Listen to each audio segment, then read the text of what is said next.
जो पौधा आपके सिर से नीचा हो उस बेलपत्री के पौधे की पत्तियों को नहीं तोड़ना चाहिए, क्योंकि वो कुंवारा रहता है, छोटा रहता है। छोटे के कारणवश उसकी पत्तियों को नहीं तोड़ा जाता। जो बड़ा हो, जिसकी छाया हमारे ऊपर आ रही, जिसकी छांव हमारे ऊपर आ रही। कई लोगों को हम कहते हैं बेलपत्री के पौधे की पूजन करना चाहिए, बेलपत्री के पेड़ की पूजन करना चाहिए, तो उन्होंने गमले में इतना बड़ा पौधा लगा लिया, उसी की पूजन कर लेती हैं, उसी की पत्ती तोड़ लेती हैं। अब जरा विचार करो, पौधे जो तुमने गमले में बेलपत्री का पौधा लगाया वो छोटा है, उसकी छाया हमारे ऊपर नहीं पड़ रही। हमारे शास्त्र क्या कहते हैं? वृक्ष की छाया हमारे ऊपर पड़ना चाहिए। हाँ, गमले में बेलपत्री का पौधा लगाओ, थोड़ा बड़ा कर लो, बड़ा होने के बाद उसको एकांत में जाकर कहीं जमीन पर लगा कर आ जाओ। वो पौधे को ध्यान रखो, बड़ा होता चले जाए, बड़ा होता चले जाए। रोड के किनारे पर, रोड की साइड में, शमशान जाने वाले रास्ते के किनारे पर बेलपत्री का पौधा लगा होना चाहिए। क्यों? अगर कोई भूल से भी मुर्दे को लेकर जा रहा है, शमशान लेकर जा रहा है और बेलपत्री की छाया उस पर पड़ जाती है तो उसका कल्याण हो जाता है, वो फिर जन्म नहीं लेता, उसकी मुक्ति हो जाती है, उसका मोक्ष हो जाता है, वो मुक्त हो गया, वो मोक्ष पा गया। कल कथा में अपन ने श्रवण किया था कि शिव पंचायत के अंतर्गत 5 देव हैं।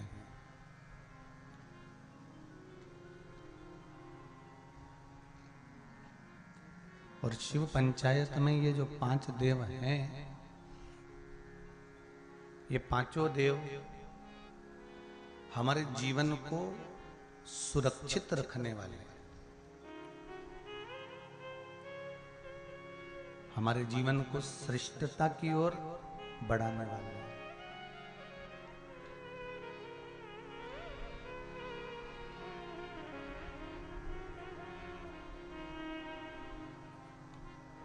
पहले नंबर पर श्री गणेश जी महाराज, दूसरे नंबर पर भगवान श्री विष्णु जी,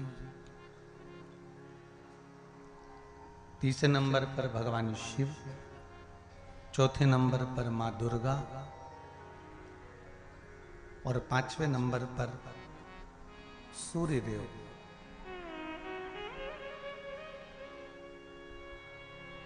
यदि हम मृत्यु लोक में, हमारा जन्म हुआ है, हम मृत्यु लोक में अगर जन्मे हैं, तो इस मृत्यु लोक, कल कथा में कहा था कि इस ब्रह्मांड की रचना पंच तत्व से और इस मनुष्य की रचना पंच तत्व से है।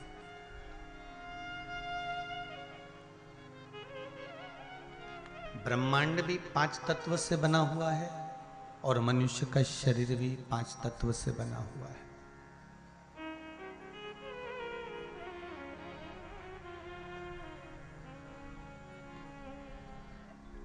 ये जो रचना परमात्मा ने करी है, ये कोई साधारण सी नहीं है।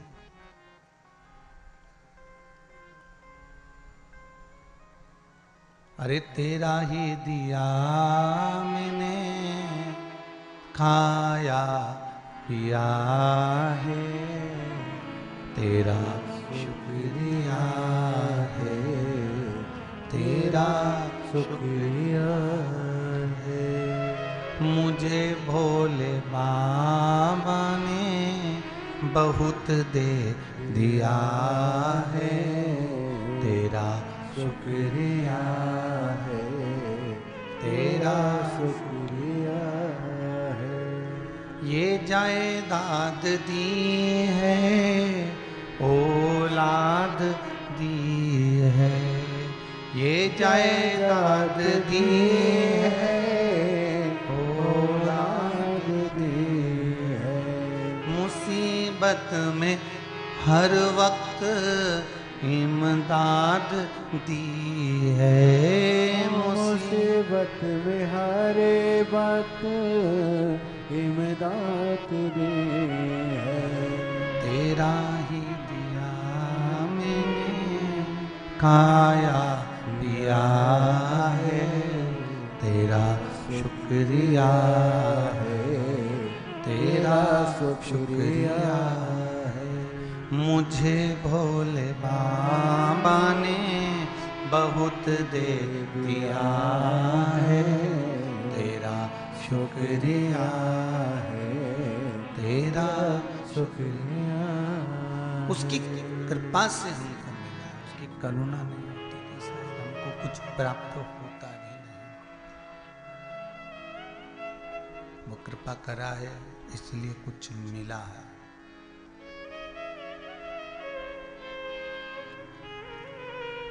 उसने करुणा करी है इसलिए कुछ प्राप्त हुआ भी है। शिव महापुराण की कथा कहती है, भगवान शंकर का पावन चरित्र कहता है, भगवान गणेश पंच तत्व में से जल का स्वरूप है। कल कथा में था।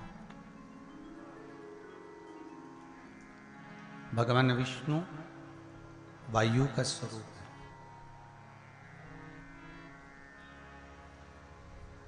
और तीसरे नंबर पर भगवान शंकर को पृथ्वी का स्वरूप बताया गया है। काय का स्वरूप है? जम के बोलो, पृथ्वी का।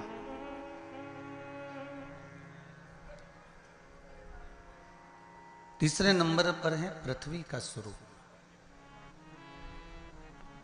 मतलब इस मृत्युलोक के पृथ्वी के अगर कोई देव हैं, इस मृत्युलोक पृथ्वी के अगर कोई देव विराजमान है तो वो देव अधिदेव महादेव है। सारे देवता अपने अपने धाम में विराजमान है महाराज, सब अपने अपने धाम में रहते हैं, पर मृत्यु लोक में अगर कोई निवास करता है, पृथ्वी पर अगर कोई निवास करता है तो वो देव अधिदेव महादेव निवास करते हैं, भगवान शंकर निवास करते हैं।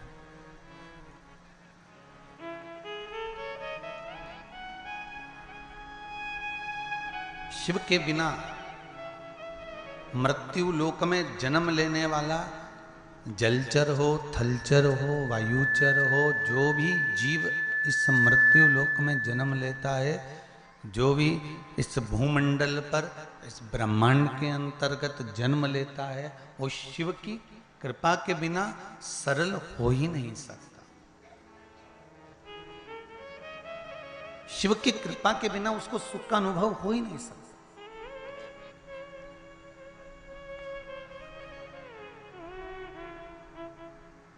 यदि आप एक लोटा जल भगवान शंकर को समर्पित कर रहे हो, एक चावल का दाना या एक पुष्प या एक बेलपत्र शंकर जी को चढ़ा रहे हो, शिव जी को समर्पित कर रहे हो, शिव को दे रहे हो, तो उसका लाभ आपको कब मिल रहा है, कैसे प्राप्त हो रहा है, ये आप भी नहीं समझ पाएंगे। पर एक लोटा जल यदि आपने शिव जी को दिया है, एक लोटा पानी यदि आपने शंकर भगवान को चढ़ाया है, एक चावल का दाना या एक पुष्प शिव को समर्पित किया है, यदि एक दाना भी शंकर भगवान को दिया है तो उसका लाभ, उसका फल आपको मिलेगा जरूर। भले वो थोड़ा देर से मिले या जल्दी मिले, पर मिलेगा जरूर, ये पक्का प्राप्त जरूर होगा, मिलेगा जरूर, वो खाली नहीं जा सकता।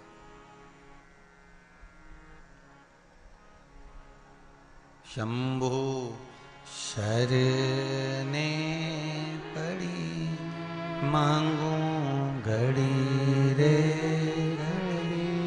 दुख काटो दया करी ने दर्शन। भगवान यदि हम शिव भक्ति में डूबे हुए हैं, शंकर की आराधना में डूबे हुए हैं, शिव स्मरण में डूबे हुए हैं, शंकर की भक्ति में डूबे हुए हैं, तो ये निश्चित है कि हमको उसका लाभ मिलेगा। पर हो सकता है कुछ देर हो जाए, कुछ जल्दी हो जाए, पर मिलेगा जरूर, प्राप्त जरूर होगा।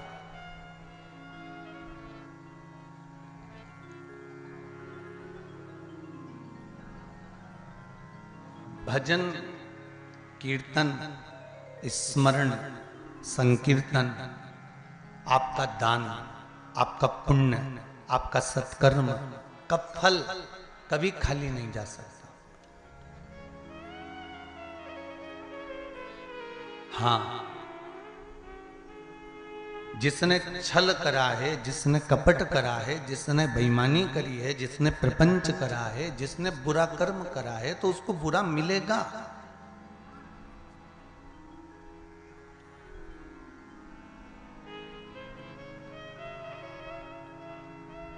कल हम आकाश जी को कह रहे थे कि आकाश, जहां जहां कथा करने के लिए जाते हैं वहां पर पहले से एक सूचना डलवा दिया करो कि जितने भी लोग कथा श्रवण करने के लिए आए, जितने लोग भी कथा के पंडाल में पहुंचे, वो कोई गले में या कोई स्वर्ण का आभूषण ना पहन कर। कुबेरेश्वर धाम की कथा में कहा था ना, कहा रुद्राक्षोत्सव में, तो जितनी भी जगह कथा हो रही हो, चाहे यहां हलकोसा में हो रही हो, चाहे रायसेन में हो, चाहे रतलाम में हो, चाहे आगे आगे जहां भी कथाएं हैं, सबको सूचना दें कि आप निश्चिंत होकर, शरीर पर ऐसा कोई स्वर्ण आभूषण पहन कर ना जाए, क्योंकि सबसे प्रबल आभूषण है कि मेरा शंकर आपके कंठ पर आकर बैठ जाए, तो उससे बढ़कर कोई चेन और उससे बढ़कर कोई स्वर्ण का आभूषण नहीं हो सकता। आपको शिव मिलना चाहिए, आपको शंकर प्राप्त होना चाहिए। और जब मेरा ओघड़दानी, मेरा शिव, मेरा शंकर, मेरा कैलाशी, मेरा अविनाशी, मेरा शिव प्राप्त हो जाए, तो उससे बढ़कर कोई सुख नहीं है।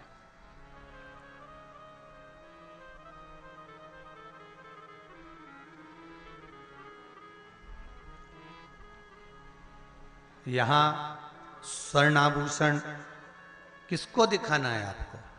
बोलो, जम के बोलो, किसी को दिखाना है यहां पर? नहीं, यहां तो एक आभूषण है, जिह्वा का आभूषण है भजन, नैनों का आभूषण है दर्शन, श्रवण का आभूषण है कथा सुनना, हाथों का आभूषण है जहां भजन न जाए वहां ताली बजा लेना, सेवा कर लेना, दान कर लेना, पुण्य कर लेना, सत्कर्म कर लेना, और चरणों का आभूषण है कि शिव कथा तक पहुंच जाना, शंकर के दरवाजे तक पहुंच जाना। इससे बढ़कर कोई सुख का अनुभव नहीं हो सकता। अब इससे बड़ा आभूषण और क्या होगा? इससे बड़ा सुख और क्या हो सकता है?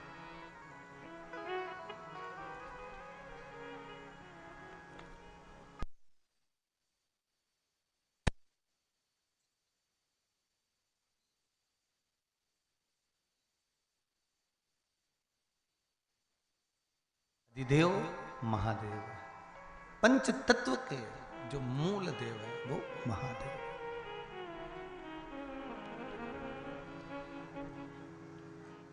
और महाराज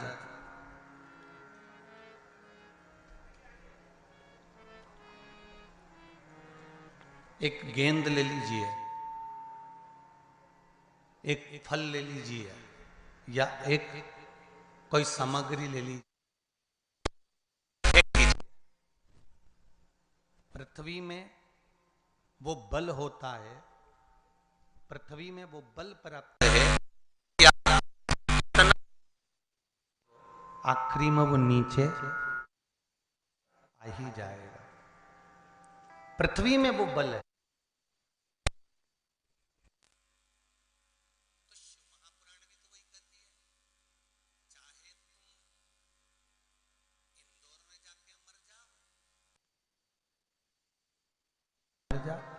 चाहे तुम्हारी मर्जी पड़े रायपुर में मर जाओ, चाहे भिलाई में मर जाओ, चाहे तुम्हारी मर्जी पड़े जहां जाकर मर जाओ, पर शिव में वो बल होता है कि मरने वाला कहीं पर भी मरे, पर उसको सजा धजा कर शमशान में लेकर जाया ही जाता है। शिव अपनी ओर ले ही लेता है। शंकर अपनी शरणागति शंकर अपनी शरणागति देता ही है, शिव अपनी ओर खींच ही लेता है, शंकर अपनी ओर प्राप्त कर ही लेता है।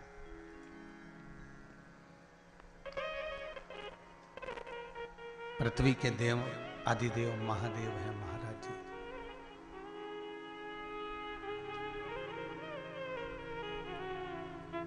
शिव अपनी ओर अपने भक्त को खींच ही लेते हैं। शंकर के पास में ना ढोंग चलता है, ना प्रपंच चलता है, ना छल चलता है, ना बेईमानी चलती है, ना प्रपंच चलता है।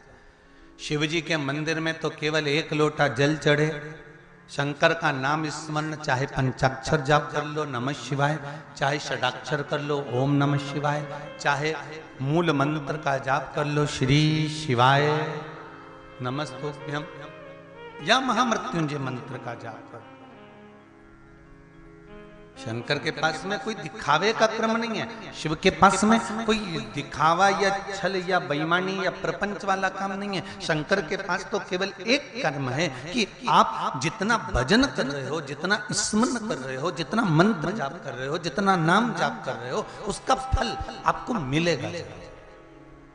और एक और चीज आज बहुत हृदय से कहना चाहूंगा, जितने लोग आस्था पर सुन रहे हैं और जितने लोग मोबाइल पर कथा सुन रहे हैं और जितने यहाँ हलकोसा की इस पावन धरा पर बैठकर कथा सुन रहे हैं, सब ध्यान से सुनना कि हो सकता है कि तुमने जो दान दिया उसका फल तुम्हारे मरने के बाद मिले।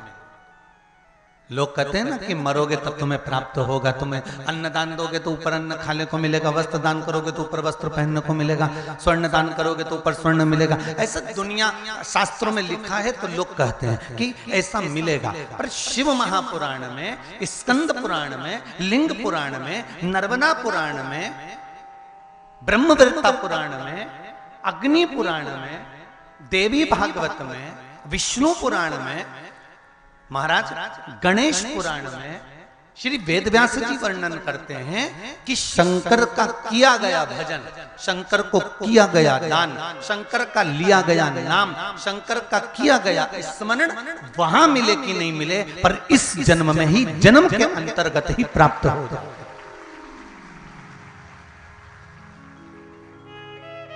वहां की गारंटी नहीं है हो, ना तो सियोर वाला महाराज देख के आया ऊपर जाके, ना तुम देख के आए, और तुम लोग देख के आ गए हो तो बात दूसरी, पर हम तो नहीं गए दादा, ना हम गए ना आप गए कि ऊपर यहाँ से जाने के बाद कपड़े पहनने को मिल रहे कि नहीं मिल रहे, भोजन खाने को मिल रहा है कि नहीं मिल रहा, अन्न भाग प्राप्त हो रहा है कि नहीं हो रहा। ये तो हमारे शास्त्र कहते हैं, ये तो हमारी गरुड़ पुराण कहती है, हमारे पुराण, हमारे शास्त्र वर्णन करते हैं कि यहाँ जो करा है तुम्हें वहां प्राप्त होगा। पर शिव महापुराण की कथा कहती है, स्कंद पुराण की कथा कहती है, लिंग पुराण की कथा कहती है, नर्मदा पुराण की कथा कहती है, गणेश पुराण की कथा कहती है, विष्णु पुराण की कथा कहती है कि ये कथा यहाँ वेदव्यास जी कह रहे हैं कि वहां मिलेगा, प्राप्त होगा। पर शंकर के दरवाजे पर, शंकर की भक्ति में, शिव के स्मरण में, मृत्यु लोक पर अर्थात पृथ्वी पर भगवान शंकर की साक्षी में तुमने जो भजन करा, शंकर की साक्षी में जो तुमने दान दिया, शंकर की साक्षी में जो तुमने नाम लिया, शंकर की साक्षी में जो तुमने शिव महापुराण की कथा सुनी, शंकर की साक्षी में जो तुमने भगवत स्मरण करा, उसका फल तुम्हें ऊपर मिले कि ना मिले, पर यह पक्का है कि तुम्हारे जीते जी तुम्हें प्राप्त हो जाएगा। मरने के बाद की गारंटी नहीं, पर जीते जी की गारंटी तो यहां शिव महापुराण ले रही है। उसका एक रिजल्ट यहां आया, देखो।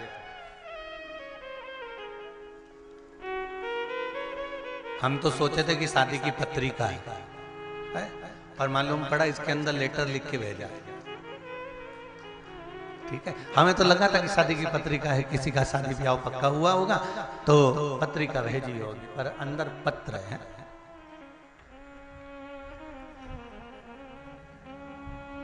इस पत्र में सबसे पहले एक लाइन लिखी है, बड़ी सुंदर लाइन है वो। किसने लिखा है पत्र?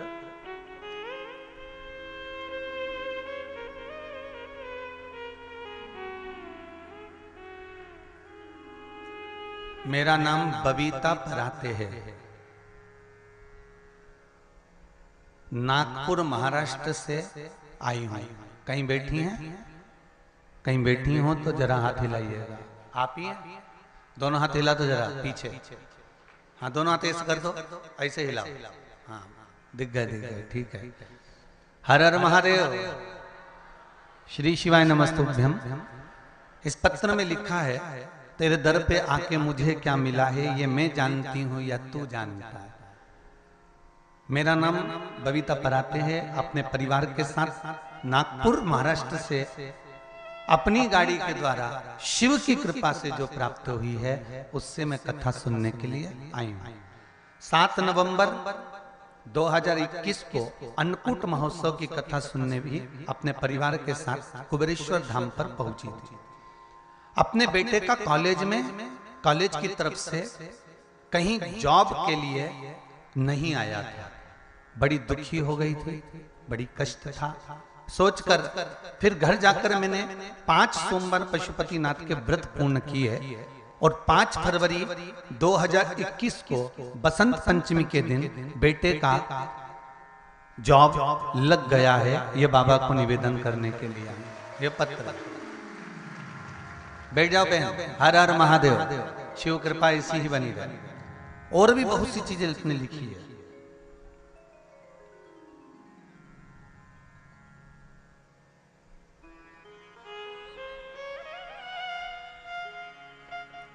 बाबा की करुणा, कृपा और उदारता किसको कहते हैं, ये शिव कथा ही कह सकते। कई लोग कहते हैं कि मरने के बाद प्राप्त होगा, पर शिव महापुराण की कथा कहती है मरने के बाद नहीं। आपने अगर पशुपति व्रत करा है, शंकर का स्मरण करा है, श्री शिवाय नमस्तुभ्यम मंत्र का जाप किया है, शंकर को 1 लोटा जल समर्पित करा है, 1 चावल का दाना या 1 पुष्प या शिव की भक्ति में अगर आप डूबे हो तो मरने के बाद की गारंटी तो नहीं लेता, क्योंकि मैंने जाकर नहीं देखा, पर जीते जी की गारंटी तो लेता हूं कि भगवान सुख तो तुमको प्रदान कर ही देगा। जो मांगा है वो मिलेगा, वो प्राप्त होगा।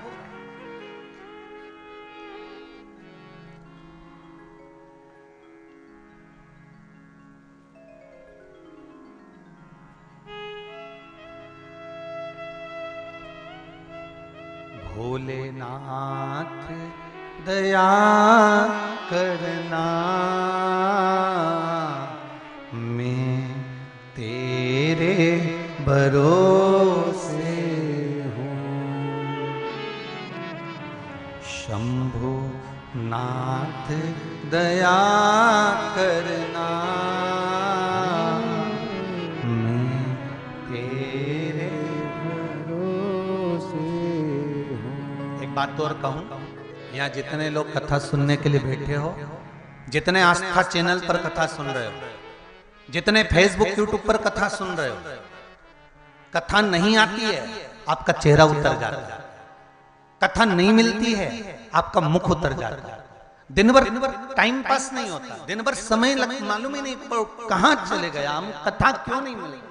मतलब शरीर नहीं, आपकी ये इंद्रियां भगवान शंकर की कथा को खोजती है। क्यों? क्योंकि अब आप किसी दूसरे के भरोसे पर नहीं जीते, अब आप उस देवाधिदेव महादेव के भरोसे पर जीते, आप उस शिव के भरोसे पर जीते। भोलेनाथ दया करना, मैं तेरे भरोसे ना घर के भरोसे हूँ, ना परिवार के भरोसे हूँ, ना घर के सब भरोसे हूँ, ना परिवार के भरोसे हूँ। भोलेनाथ दया करना, मैं तेरे भरोसे हूँ। भोलेनाथ दया करना, मैं तेरे भरोसे हूँ। शिव का एक आश्रय, शंकर का एक आश्रय। और जब तक शिव का भरोसा ना हो ना, तो जीवन का कोई सुख नहीं मिल सकता भाई।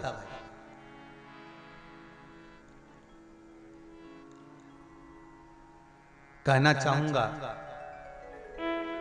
श्रीमती सोनी जी साहू जी से, श्री दिनेश जी साहू, श्री ईश्वर जी साहू जी से एक बात कहना चाहूंगा।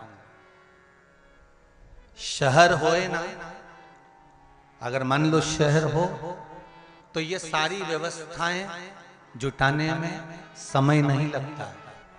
पर एक गांव के अंदर गांव, गांव के अंदर गांव, गांव के अंदर गांव, गांव के अंदर गांव, और उसमें इतनी व्यवस्था कर देना, ये कहीं शंकर की ही कृपा हो सकती है, ये शिव की ही कृपा हो सकती है। और कोई इतना बड़ा, बहुत धनी या बहुत बड़ा गांव नहीं है ऐसा। मैं तो आस्था चैनल वालों से भी कहूंगा, अभी तो आप लोग जाके खैर गांव की शूटिंग नहीं कर सकते, पर कल जब कथा चले तो जरा गांव की भी शूटिंग कर कर दिखाना कि यहाँ कबेलू के टीन के और घास के मकान हैं। कबेलू के टीन के और घास के मकान हैं। पेड़ों के नीचे लोग खटिया पर सोते हैं। और ये कथा बहुत करोड़पति और अरबपति नहीं करवा रहा, एक किसान, साधारण सा व्यापारी व्यक्ति करा रहा है। ये कोई साधारण सा।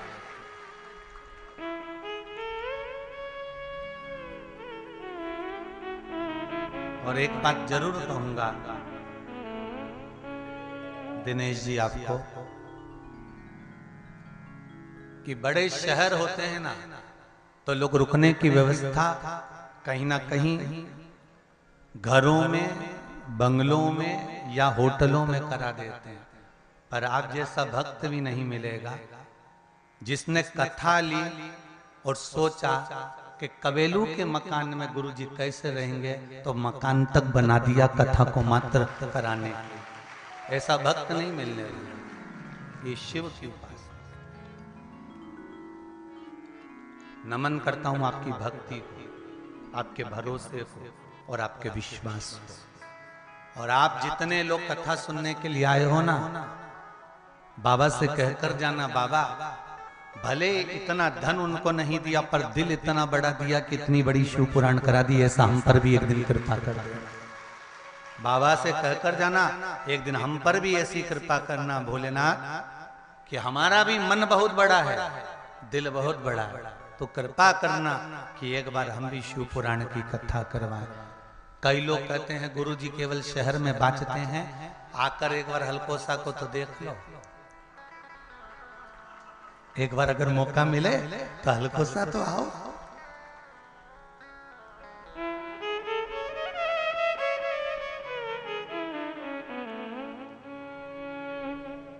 पूरा आदिवासी क्षेत्र है,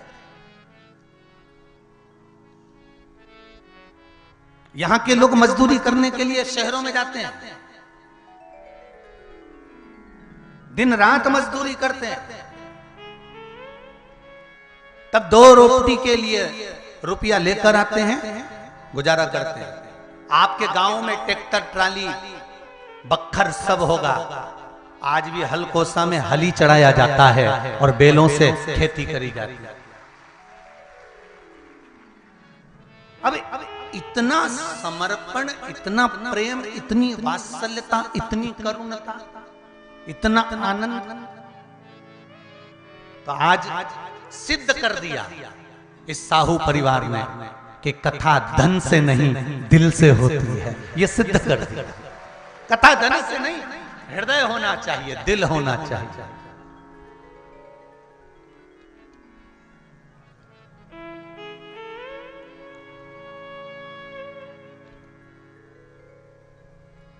और शिव को चाहिए क्या? शंकर भगवान ने कभी तुम्हारे पास में आकर कहा कि मुझे सोना देना, कि चांदी देना, कि हीरा देना, कि रतन देना, कि माणिक देना, कि मोती देना?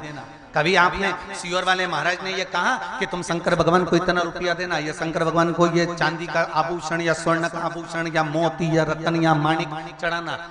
इस व्यासपीठ से शिव महापुराण के जो भी उपाय बताए होंगे, उस उपाय में या तो बेलपत्री जो आपको सरलता में मिल जाए, जो चावल हो, मूंग हो, धतूरा हो, फूल हो, पत्ती हो, जो कुछ सरलता में जो भगवान ने हमको दिए वो प्राप्त हो जाए, उसी से शिव को रिझाए। शंकर भगवान कभी नहीं कहता कि मुझे तुम्हारा धन या वैभव चाहिए। शिव नहीं कहता कि मुझे तुम्हारी दौलत या तुम्हारी सत्ता चाहिए। शंकर तो कहते हैं कि निर्मल मन सो मोहि पावा, मोहि छल छिद्र कपट ना भावा। तुम्हारा निर्मल जो भाव होगा, निर्मल जो स्वभाव होगा, निर्मल जो चित्त होगा, निर्मल जो वृत्ति होगी, उससे मैं मिल जाऊंगा।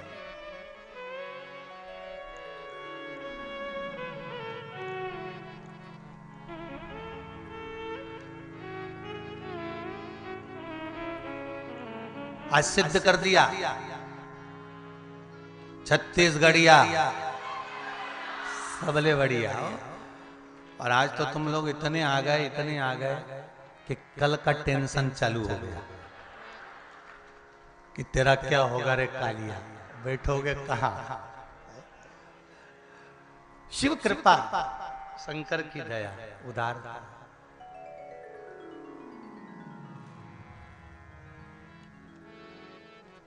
महाराज भोलेनाथ दया करना, मैं तेरे भरोसे हूँ, मैं उसके भरोसे और शिव के भरोसे। शंकर मेरा शिव पृथ्वी तत्व है। पंच तत्व में, पंच देवों में, पंचायत में अगर कोई है तो पंचायत में शंकर को पृथ्वी तत्व कहा गया है। शिव पंचायत के मूल है।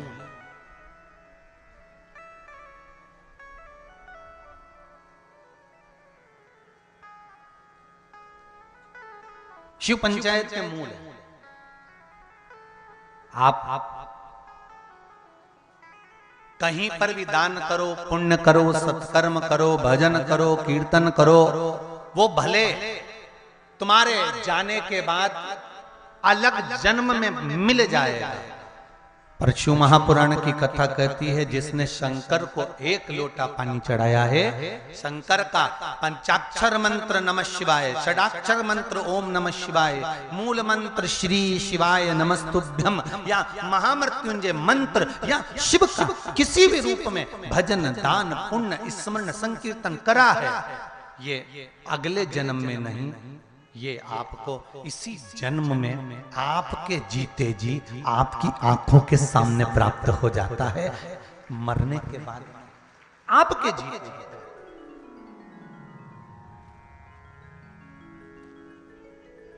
मत बुरे कर्म कर वरना पछताएगा, भगवान की आंखों से तू बच नहीं पाएगा, तू बच नहीं पाएगा।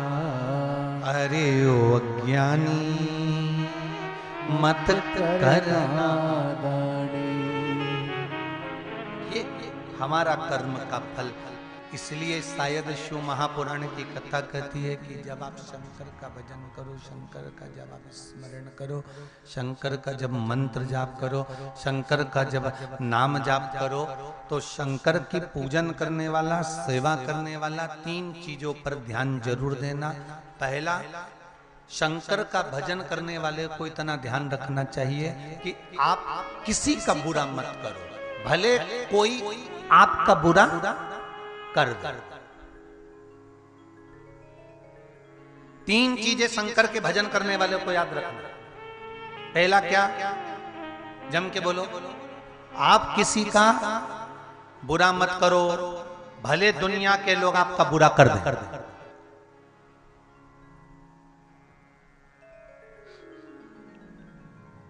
एक प्रैक्टिकल करके देखो। कभी आपने प्रैक्टिकल कर कर देखना है? छोटा सा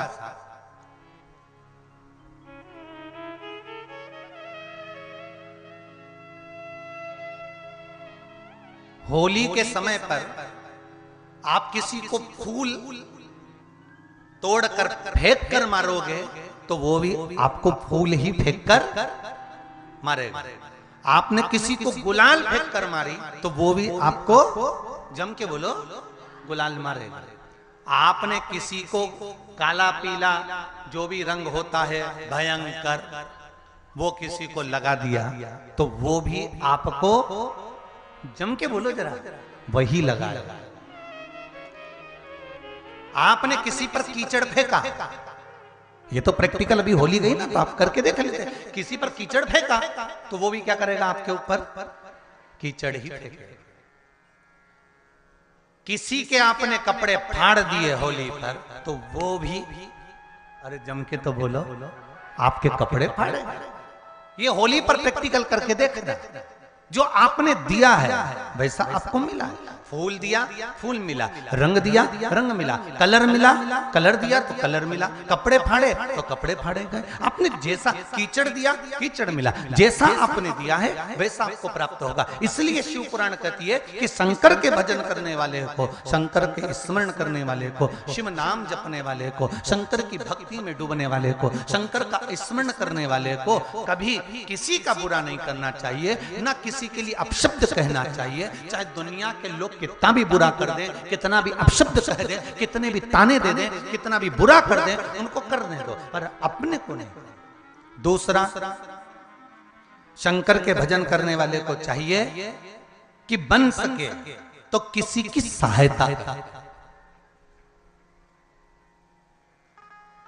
गर्मी के दिन आ रहे हैं, हो सके किसी प्यासे को एक बूंद पानी पिला दिया। गर्मी के दिन आ रहे हैं, हो सकता है किसी के लिए छाया कर दी।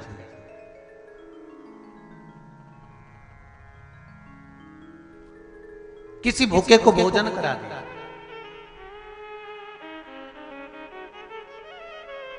बन सके तो सेवा करें। तीसरा, शिव पूजन करने वाले को, शंकर के भजन करने वाले को, शंकर के स्मरण करने वाले को तीसरा बात कही गई कि आप कभी भी किसी दूसरे देवता की निंदा मत करो। ये नहीं कि आप शंकर जी का पूजन कर रहे हो तो राम जी की निंदा करो, या राम का पूजन कर रहे हो तो कृष्ण की निंदा करो, या कृष्ण की पूजन कर रहे हो तो शिव की निंदा करो, या देवी की निंदा करो, या देवता की निंदा करो। नहीं, शंकर की आराधना करने वाले को ना राम की निंदा करना चाहिए, ना कृष्ण की निंदा करना चाहिए, ना दत्त की निंदा करना चाहिए, ना देवी की निंदा करना चाहिए। हमारे धर्म के जो देव हैं, 33 कोटि देवता, किसी भी देवता के लिए शिव पूजन करने वाले को, शंकर की आराधना करने वाले को, भगवान का भजन करने वाले को कभी निंदा नहीं करना चाहिए। बन सके तो उसका अच्छा बोलिए।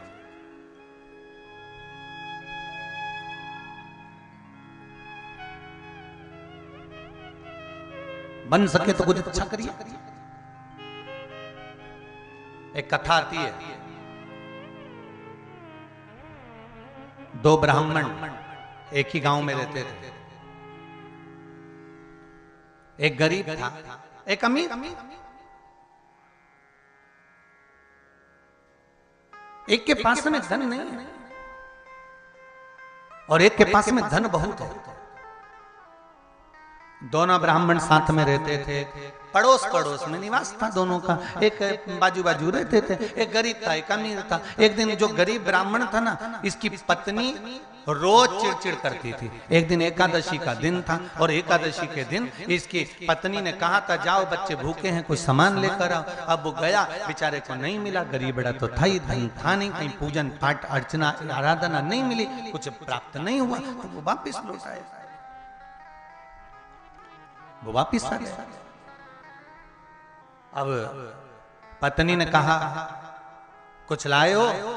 पति बोला, कुछ मिला नहीं। कहां से लाता, आज एकादशी का दिन है, सबकी एकादशी का व्रत है, किसी ने कोई दान दिया ही नहीं। ओ, अब तो पत्नी ने जो गरजना चालू करा, होगी कहीं की जगदम्बा। अब जो गरजना चालू करा तो बेचारा ब्राह्मण मन में सोचा, इससे तो मर जाऊं तो अच्छा है, काहे की जिंदगी मेरी। से तो अपने प्राणों को त्याग दूं तो अच्छा। और ब्राह्मण निकल गया जंगल की ओर और आज सोच कर गया था लौट कर नहीं आऊंगा, अपने प्राणों को त्याग दिया। शिव महापुराण की कथा बहुत सुंदर बात कहती है, कितना भी क्रोध आए, कितना भी गुस्सा आए, कितना भी झगड़ा हो जाए, कितना भी किसी से क्लेश हो जाए, 10 रोटी ज्यादा खाओ पर मरने का प्लान कभी मत बनाओ।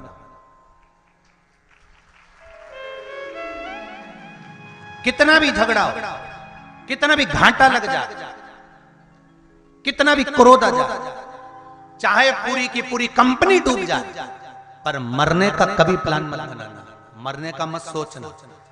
धन उसने दिया था, संपदा उसने दी थी, विवाह उसने कराया था। तुम्हारे भाग्य में अगर लड़ने वाला ऐसा मिला है, झगड़ने वाली ऐसी मिली है, तो टेंशन लेने की जरूरत नहीं है।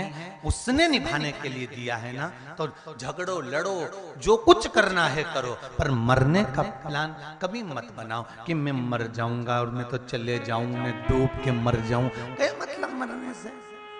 क्या मतलब है मरने से? तुम तो जिंदा रहो, उनकी छाती पे मूंग डलो, क्यों मरे?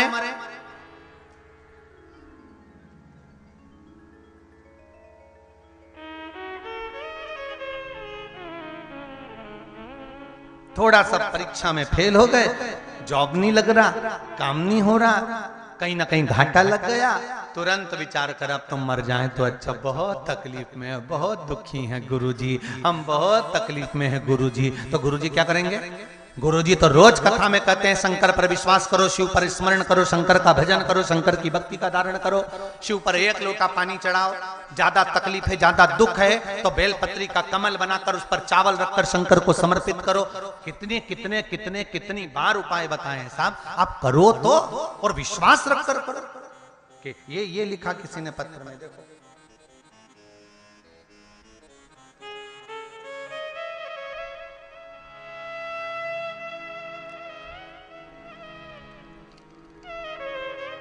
जयंत कुमार सिन्हा, रिसाली, भिलाई, छत्तीसगढ़ से आए। कहीं बैठे हो तो हाथ उठाइएगा और दोनों हाथ हिलाइएगा। आप ही हैं जयंत कुमार जी? आपने लिखा है, हर हर महादेव गुरुदेव, व्यासपीठ को नमन करता हूं। बाबा, मैं शिवजी की महिमा का क्या बखान करूं, बाबा ने मुझ पर बहुत कृपा करी है।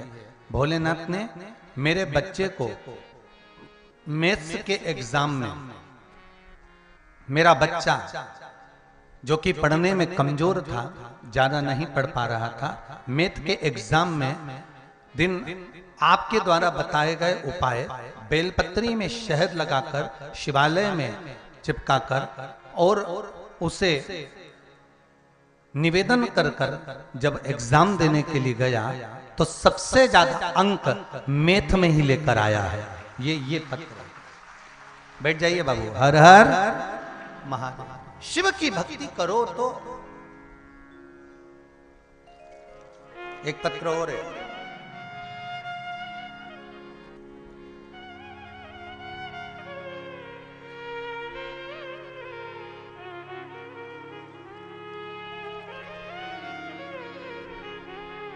लीना श्रीवास्तव, PCS, सनमा गांव। वो राइटिंग थोड़ी सी भारी है। आस्था चैनल पे भी पत्र है, राइटिंग थोड़ी भारी है, परंतु फिर भी ठीक है। बाबा के कृपा। कहीं बैठे हो ना तो लीना श्रीवास्तव या सीमा श्रीवास्तव, जो भी लिखा होगा, PCS, सनमा गांव,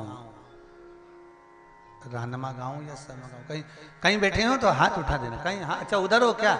बहुत बहुत धन्यवाद। पत्र बहुत जोरदार लिखा है, पढ़ा नहीं है परंतु जी पत्र बहुत अच्छा है। हो एक बार दोनों हाथ हिला दीजिए। हर हर महादेव।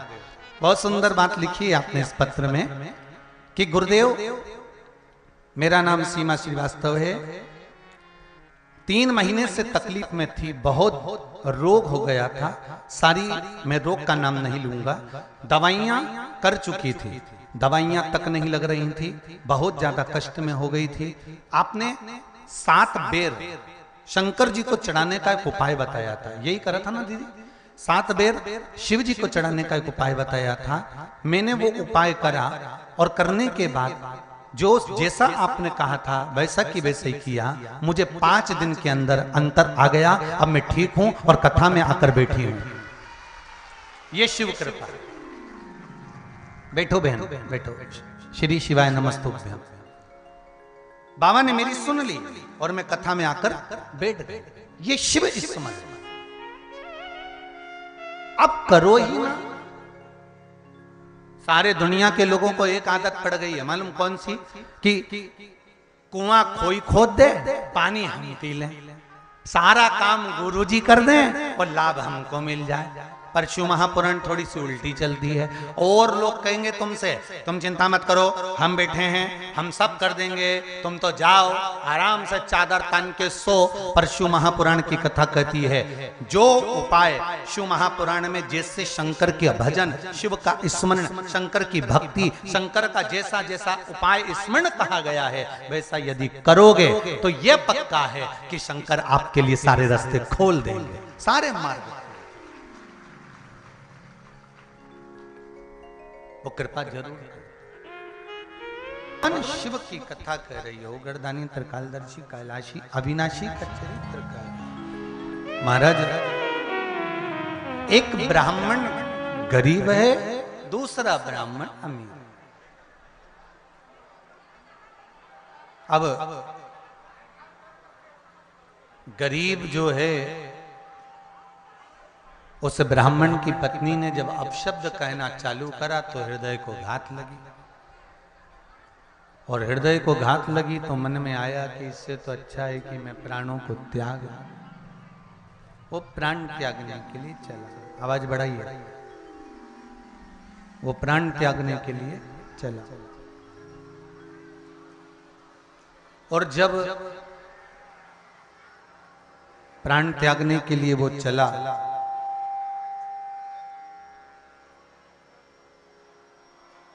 गया जंगल में, और जंगल में जाकर एक घने जंगल में एक गुफा के पास पहुंच गया। और उसने विचार करा कि अब मुझे कहीं नहीं जाना, अब मुझे मरना है, प्राणों को त्यागना है। प्राणों को त्यागना है, अब अपने प्राणों को छोड़ना है। अब इस शरीर का कोई मूल तत्व नहीं है, इस शरीर का मूल तत्व नहीं है कुछ भी। अब इस शरीर को रखना नहीं है, छोड़ देना है अब इस शरीर। और जब विचार कर लिया कि शरीर को छोड़ना ही है, जैसे ही पहुंचा गुफा के पास में, गुफा के अंदर एक शेर सोया हुआ था।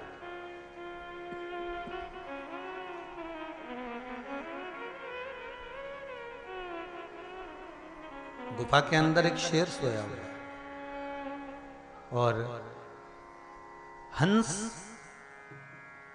जंगल के राजा शेर का पहरा दे रहा था। देखिए जरा कथा कितनी सुंदर, शिव महापुराण का ये चरित्र आप लोगों को सुंदर वर्णन कर रहा है। अंदर शेर है, बाहर हंस पहरेदारी कर रहा है। और हंस ने देखा कि पंडित जी आए हैं, ब्राह्मण देवता है।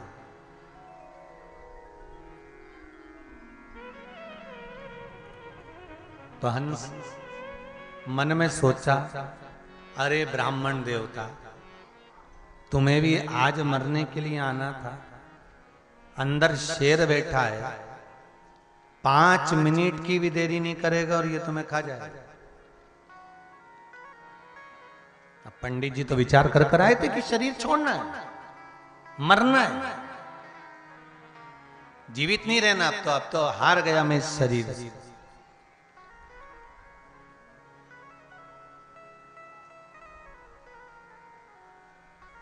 हंस हंस है। हंस ने विचार करा, आज एकादशी का दिन है, ब्राह्मण मर जाएगा, शेर इसको खा जाएगा।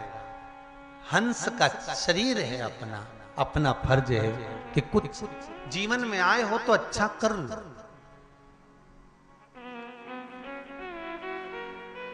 जितने भी वृक्ष पृथ्वी पर लगते हैं, भगवान सारे वृक्ष को बीज उत्पन्न करने की कला देता है। अब ये वृक्ष के ऊपर है कि वो बीज उत्पन्न करे, फेंके और उस बीज से खुद का एक नया वृक्ष पैदा करे। पर कई वृक्ष पृथ्वी पर जन्म लेते हैं, पैदा होते हैं, उगते हैं और बीज उत्पन्न ही नहीं करते और वो कटकर मर जाते हैं, समाप्त हो जाते हैं, पर उनका कोई बीज वो उत्पन्न ही नहीं कर पाते।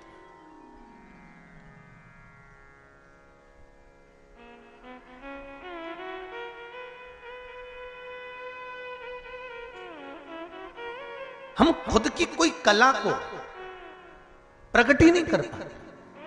आप में जितने लोग बैठे हैं ना, और जितने लोग आस्था चैनल पर कथा सुन रहे हैं, जितने मोबाइल पर कथा सुन रहे हो ना, आप में से कम 80% लोग ऐसे होंगे जो अपने बच्चों से कहते हैं इनके जैसे बनो, तुम्हारे चाचा जैसे बनो, तुम्हारे पिताजी जैसे बनो, उनके जैसे बनो। बोलो सही है कि गलत है? 80% लोग अपने बच्चे को बस यही ज्ञान देते हैं कि इनके जैसे बनो, उनके जैसे बनो, उनके जैसे बनो, और बच्चा उनके जैसा बनने का प्रयास करता रहता है, करता रहता है, करता रहता है, और वो खुद जो कला उसके अंदर छुपी होती है वो कला उजागर नहीं कर पाता और वो कुछ भी नहीं बन पाता है। बच्चों पर प्रेशर नहीं होना, बच्चों पर प्रेशर नहीं होना। बच्चों को तो ये कहो कि अपने भीतर परमात्मा ने अगर हमको जन्म दिया है, मृत्यु लोक में हम पैदा हुए हैं, इस सनातन धर्म के अंदर हम पैदा हुए हैं, और अगर हम भारत की भूमि पर पैदा हुए हैं तो ऐसा कोई बच्चा पृथ्वी पर, ऐसा कोई बेटा और ऐसी कोई बेटी संसार में, ऐसा कोई मनुष्य पैदा नहीं हुआ जिसको भगवान ने कला देकर पैदा नहीं करा, कुछ ना कुछ हुनर देकर पैदा करा है। आप में क्या हुनर है उसको आपको प्रकट करना है और संसार तक पहुंचाना है। आपके हुनर को आप पैदा करें।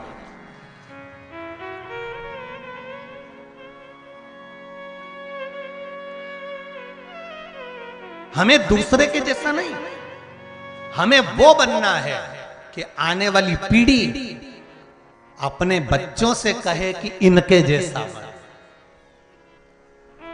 हमारे भीतर भी परमात्मा ने हमको एक हुनर देकर भेजा है, हमारे भीतर भी परमात्मा ने एक हुनर हमको दिया है, उस हुनर को हमें प्रकट करना, पर हम कर ही नहीं पाते।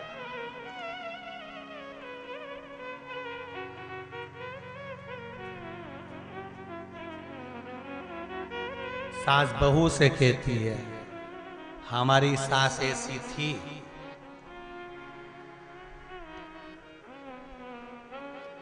सास बहू से कहती है उसकी बहू को देख लो, थोड़ी बहुत अक्ल लियाओ, उसके जैसी बन जाओ। और एक दिन उसकी बहू ने, जिसकी ये सास बोल रही थी ना कोई उसके जैसे बनो, और वो अपने पति के साथ घूमने के लिए कहीं गई और 20 लाख का सेट खरीद के लाई, और बहू ने फिर अपनी सास से कहा हम तो बनने को तैयार है, दिलाओ। हम कौन मना कर रहे हैं? हम कौन सा मना कर रहे हैं कि नहीं बनेंगे? आप तो दिलाओ तो सही। ओके, पति ने उसे 20 लाख का दिलाया, अब हमें 10 लाख का दिला। नहीं रे, ईश्वर ने, परमात्मा ने, मेरे भोलेनाथ ने, मेरे ओघड़दानी ने, मेरे कैलाशी ने, मेरे शंकर ने हर एक व्यक्ति को हुनरवान पैदा करा है, किसी को साधारण नहीं बनाया साहब। उसने बनाया तो प्रबल बनाया है, बस उससे हमको कुछ निकालना है अपने भीतर से, एक सुंदर सा कुछ भाव प्रकट करना।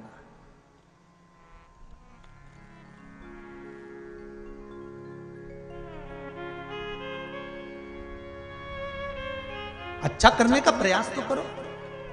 हंस ने विचार करा ये एकादशी के दिन मर जाएगा, मैं हंस हूं, क्यों ना अच्छा काम कर दूं। मरने का तो सही, पर बचाने का प्रयास तो हम कर सकते हैं।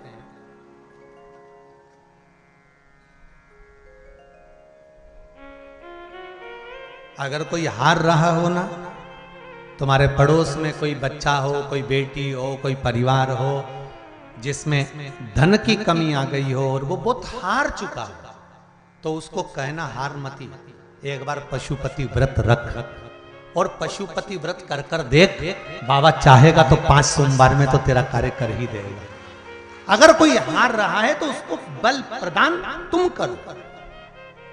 हंस ने सोचा ये ब्राह्मण मरेगा, आ गया है, मरने के लिए आया है।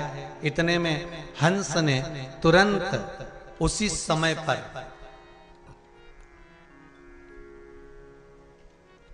शेर को उठाया। उठो महाराज, राजा महाराज, हे जंगल के राजा उठिए, जंगल के राजा जागिए, आपके दरवाजे पर एक ब्राह्मण भिक्षा मांगने के लिए आया है। आज एकादशी का दिन है, जंगल के राजा उस ब्राह्मण को कुछ दान दे दीजिए। आप जंगल के राजा हो, उठो महाराज उठो। हंस को मालूम था ये जंगल का राजा शेर सबसे पहले उठता है तो आक्रमण ही करता, पर हंस ने जो कहना चालू करा, आप उठो, जंगल के राजा हो, आज एकादशी का दिन है, अपने हाथों से पुण्य करो, दान करो, सत्कर्म करो। दरवाजे पर ब्राह्मण आया है, कुछ दे दीजिए। जंगल का राजा उठा, उसने जो धाड़ा, ब्राह्मण तुरंत भागने की तैयारी करा। इतने में हंस ने कहा, ब्राह्मण देवता रुको, मरने तो तुम आए थे, मरने तो तुम आए हो ना, थोड़ी सी देर और रुक जाओ। मैंने प्रयास करा है कि जंगल का राजा तुमको कुछ दे दे। अगर सही तरह से अगर समझ में आ गई होगी इस हंस की बात, तो तुम्हारा जीवन बन जाएगा, ये पक्का है। और जंगल का राजा उठा, उठते से हंस से बोला, हंस क्या बात है। हंस कहते हैं दरवाजे पर ब्राह्मण खड़ा है, आप राजा हो, आज एकादशी का दिन है, कुछ दान दे दीजिए। इतनी सी बात। जंगल का राजा अंदर गया कि आज मैंने अपना राज तत्व का ज्ञान आया। हंस को मालूम तो पड़ा कि मैं राजा हूं, तो जितने भी लोगों को उस शेर ने खाया था, उनके जो आभूषण पड़े थे सब उठाकर ब्राह्मण को दे दिए और ब्राह्मण से कहा, ये लो एकादशी का दान, ये लो एकादशी का दान। शेर अंदर गया, हंस पंडित जी के पास गया। हंस ने ब्राह्मण से कहा, बुद्धि बदले उससे पहले खसक ले। इसका क्या भरोसा है, ये कब पलट जाए। मौका मिला है, भग ले। उसने जेवर लिया, घर पहुंच गया। घर पहुंचा, इतना खुश, इतना खुश। पत्नी ने खूब जोरदार मकान सजा लिया, पर पड़ोसन जो रहती थी, ये तो गरीब बड़ा था, वो एक और पंडित जी जो रहते थे वो पैसे वाले थे, उसकी पत्नी की जितनी बत्ती होती है ना खोपड़िया में, सब जल गया। उसने कहा, अपनी पड़ोसन से पूछा, क्यों इतना सारा धन कहां से आया। अरे एकादशी के दिन मेरे पति से झगड़ा हो गया, पति झगड़ा कर कर मरने चले गया, जंगल में गया तो उसको शेर मिल गया, शेर ने ये सब कुछ दे दिया। इतने में पड़ोसन ने सोच लिया, आने दे अगली एकादशी। अब अगली एकादशी आ गया, अब इसके यहाँ पैसे की कौन कमी थी, इसके यहाँ बेबहू की कौन सी कमी थी, इसके यहाँ तो ये तो अमीर थी। फिर भी पत्नी ने पति से कह दिया सुनो कल एकादशी है, अपन दोनों जोरदार झगड़ा करेंगे और तुम झगड़े में लड़के चले जाना जंगल में, शेर मिलेगा और तुमको बहुत सारा सोना चांदी हीरा पन्ना दे देगा। पति के तेरे पांव पड़ूं जगदम्बा, शेर और हीरा पन्ना देगा, हमारे निपटा जाएगा। पत्नी बोली मेरी पड़ोसन से बात हुई है, उसका भी पति झगड़ा करके गया था, बोई की बोई हुआ और एकादशी पे पंडित जी चले। जैसे ही पंडित जी गए आज ड्यूटी चेंज हो गई, हंस की जगह कौवे को लगाया था। आज ड्यूटी चेंज है। ऑफिस में एक व्यक्ति से अगर गलती हो जाती है ना तो ऑफिस में दो तरह के लोग रहते हैं, हंस की तरह, एक कौवे की तरह।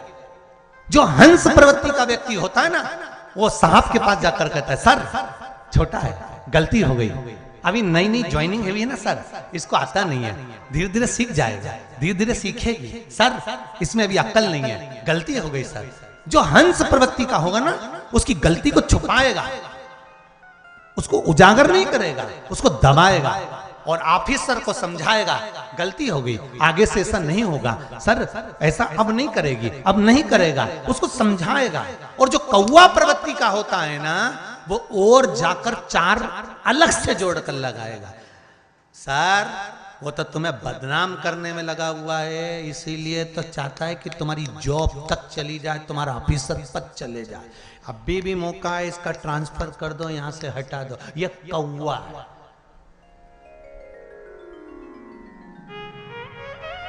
ये कौवा आज ड्यूटी चेंज।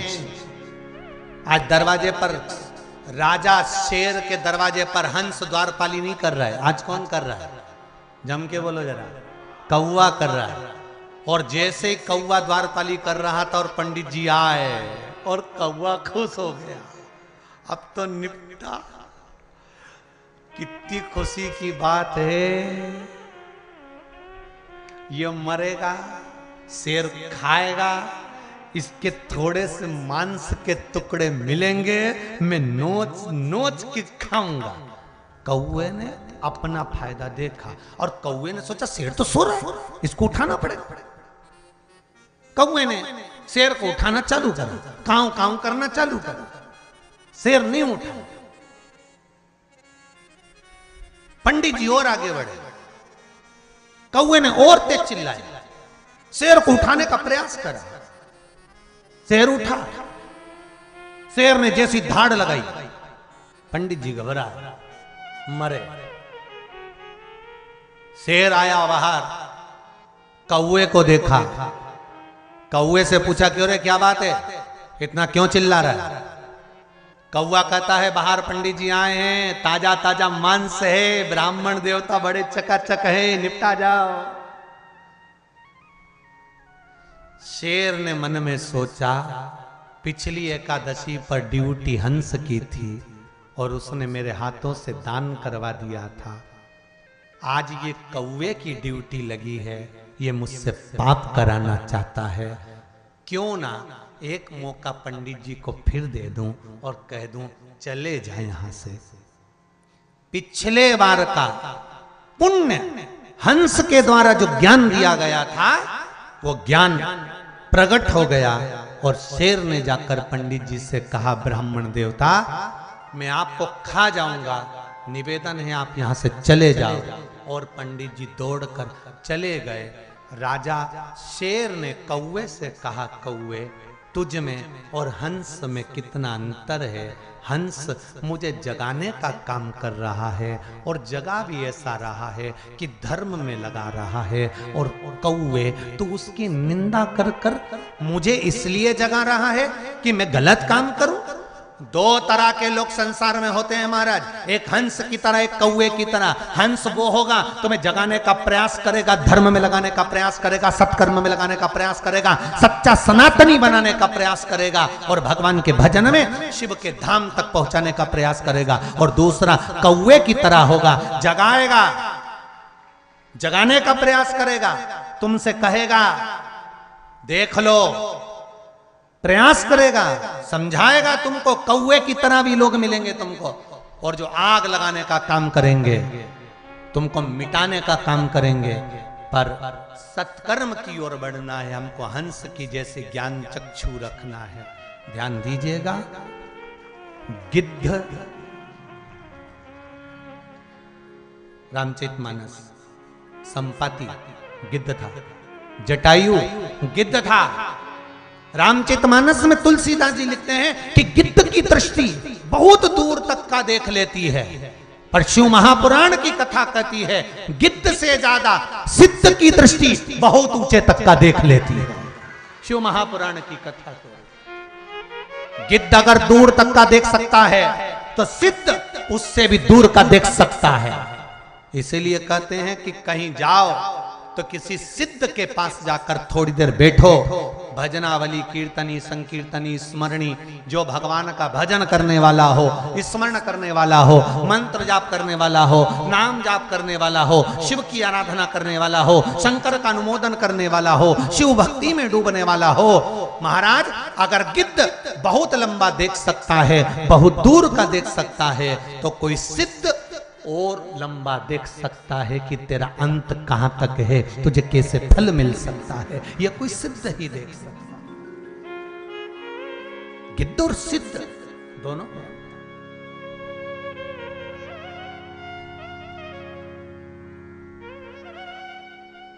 देखेगा,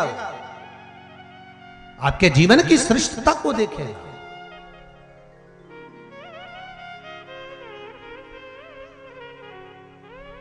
एक हंस की तरह मिलेगा, एक कौवे की तरह मिलेगा। और जितने लोग नौकरी करने वाले, व्यापार करने वाले, व्यवसाय करने वाले, घर में रहने वाले, परिवार में रहने वाले, सर्विस करने वाले, बड़े बड़े पदों पर बैठने वाले, आपको भी दो तरह के लोग मिलेंगे। एक हंस जैसा समझाने वाला मिलेगा, एक कौवे जैसा आग लगाने वाला मिलेगा।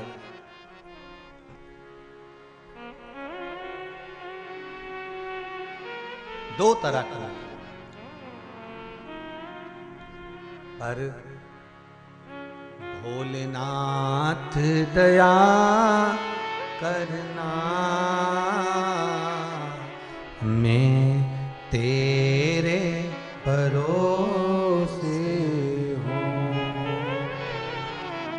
सिद्धता का भाव यही रहता है कि हम शिव के भरोसे।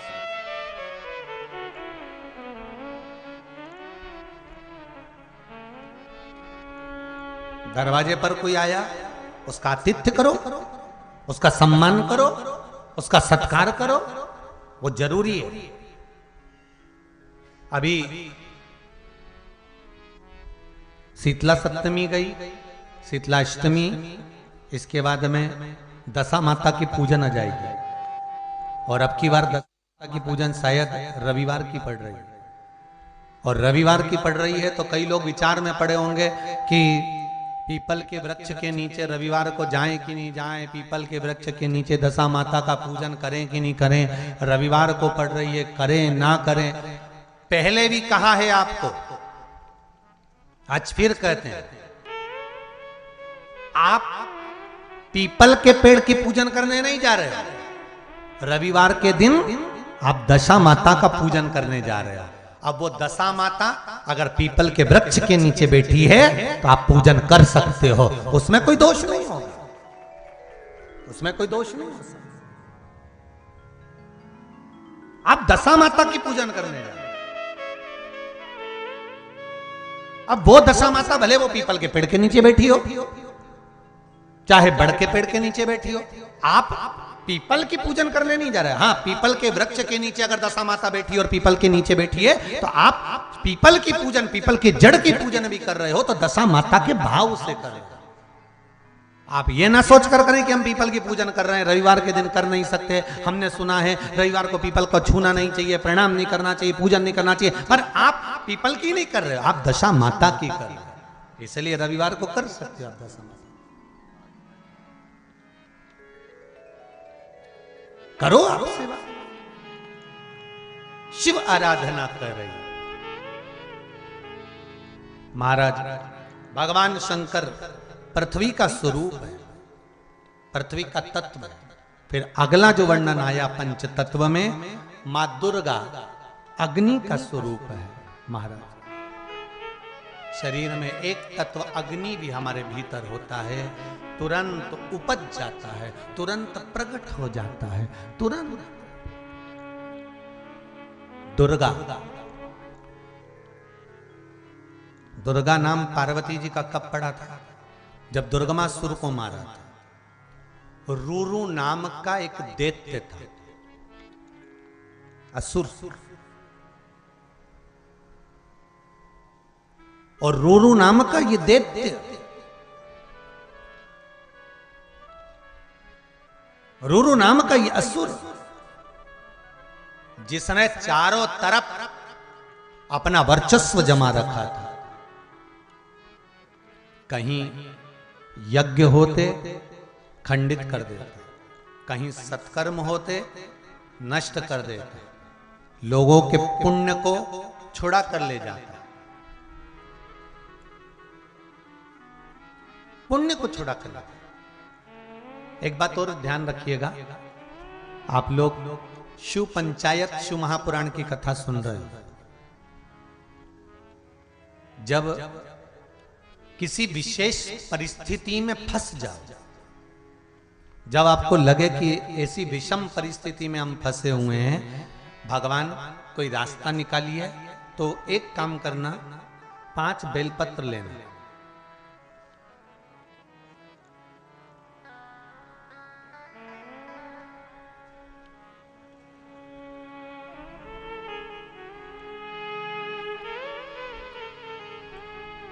जरा ध्यान से देखना है और ध्यान से श्रवण भी करें। अगर कोई विषम परिस्थिति में फंसे हो, निर्णय नहीं मिल रहा, मंजिल तक नहीं पहुंच पा रहे, और ऐसा लग रहा है कि हमारा यह कार्य होना चाहिए, पर किस निर्णय पर जाऊं? ये वाली जॉब करूं, ये वाली जॉब करूं, ये वाला मकान खरीदूं, ये वाला खरीदूं, बेटी को पढ़ने भेजूं ना भेजूं, बेटे को वहां भेजूं ना भेजूं, बेटे का संबंध यहां करूं ना करूं, बेटी का संबंध वहां करूं यहां करूं। जब कहीं विषम परिस्थिति में फंस जाओ, कोई निर्णय नहीं निकल रहा हो, कोई निर्णय तक आप नहीं पहुंच पा रहे हो, तो 5 बेलपत्री, और 5 बेलपत्री की जो नीचे की जो डूंठ होती है, यहाँ का जो भाग होता है, जो डंडी होती है, इस डंडी पर इत्र लगाओ। 5 डंडी पर, जितने भी 5 बेलपत्री की 5 डंडी पर इत्र लगाकर एक एक बेलपत्र बेलपत्री के वृक्ष के नीचे भगवान शंकर की पंचायत का नाम लेकर, गणेश, विष्णु, शिव, दुर्गा, सूर्य, इनका स्मरण कर कर अपना हाथ उस बेलपत्र पर रखकर भगवान से प्रार्थना करो कि अब मेरा निर्णय आपको सौंप दिया गया है, आपको जो निर्णय करना है 24 घंटे के अंदर मेरे हृदय से वो निर्णय आप करा देना और सत्मार्ग पर पहुंचा देना। निर्णय पक्का। जब कोई परिवार में निर्णय नहीं हो पा रहा हो, कोई विषम परिस्थिति में फंस गए हो, निर्णय होना जरूरी है। शिव की पंचायत हमें दे दो। एक बात बहुत सुंदर है शिव पंचायत का,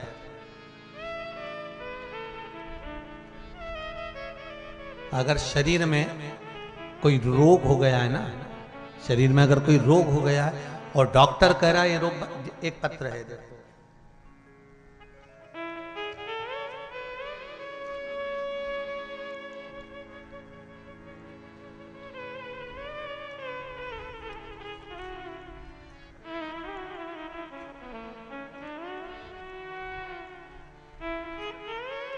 कोई सतीश कुमार जी शर्मा, सुसनेर जिला आगर, मालवा मध्य प्रदेश से यहां पहुंचे हैं।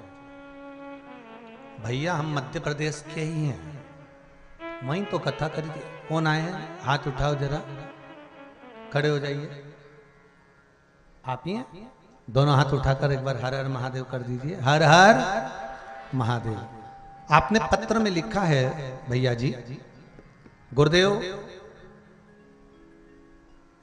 एक महा चमत्कार मेरे हुआ, उसको मैं किन शब्दों में वर्णन करूं, कुछ समझ में नहीं आता। गुरुदेव मेरे दाहिने पैर की पिड़ली में एक सफेद दाग हो गया था, उससे मैं बहुत चिंतित हो गया था, सारे डॉक्टरों का इलाज करवा रहा था। गुरुदेव वो बढ़ रहा था, घट नहीं रहा था। गुरुदेव आपने एक सोमवार को जल चढ़ाने का उपाय बताया था, सूर्य भक्ति का। उस प्रयोग को बताने के लिए उस प्रयोग को मैंने किया, और करने के बाद गुरुदेव शिव का चमत्कार क्या होता है, माइक पे बोलना चाहेंगे? रिंदो, शिव का चमत्कार क्या होता है मैं वर्णन करना चाहूंगा कि मैंने जो उपाय करा, अब मेरे शरीर से वो दाग चला गया है, बिल्कुल भी नहीं बचा है। ये शिव कृपा। उसको बताने के लिए मैं 23/3/2022 को बुधवार को कुबेरेश्वर धाम गया था। आप कुबेरेश्वर धाम गए थे क्या अभी? अरे वाह, अपन कितने को निकले? अरे बाबू अपन 22 को, हम 22 को निकले, ठीक है।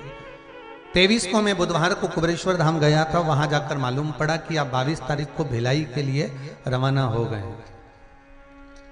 मैंने रेलवे से जाकर सीहोर स्टेशन पर पूछा तो वहां से कोई ट्रेन यहां आने की नहीं थी। रात्रि 8:30 बजे मैं भोपाल आया और रात को 1 बजे गोंडवाना एक्सप्रेस को पकड़ा, जिससे मैं भिलाई के लिए गया। मुझे बहुत खुशी की बात एक है कि गुरुदेव डॉक्टर के पास भी उस चीज का इलाज नहीं था जो शंकर जी ने मेरा इलाज कर दिया। इसलिए मैं धोख लगाने के लिए मध्य प्रदेश से छत्तीसगढ़ आ गया हूं प्रणाम करने के लिए। जोरदार ताली बजाएं। बहुत बहुत साधुवाद। बैठिए हमारे, बहुत बहुत साधुवाद। शिव कृपा,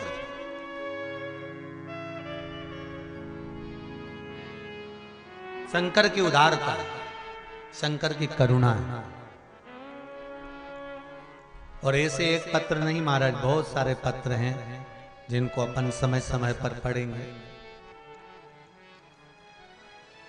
रोज के पत्र आते हैं और रोज के यहाँ पर पढ़ दिए जाते हैं। जितने पढ़ाते हैं उतने, पूरे तो पढ़ नहीं सकते, जो हाथ में आया पढ़ दिया।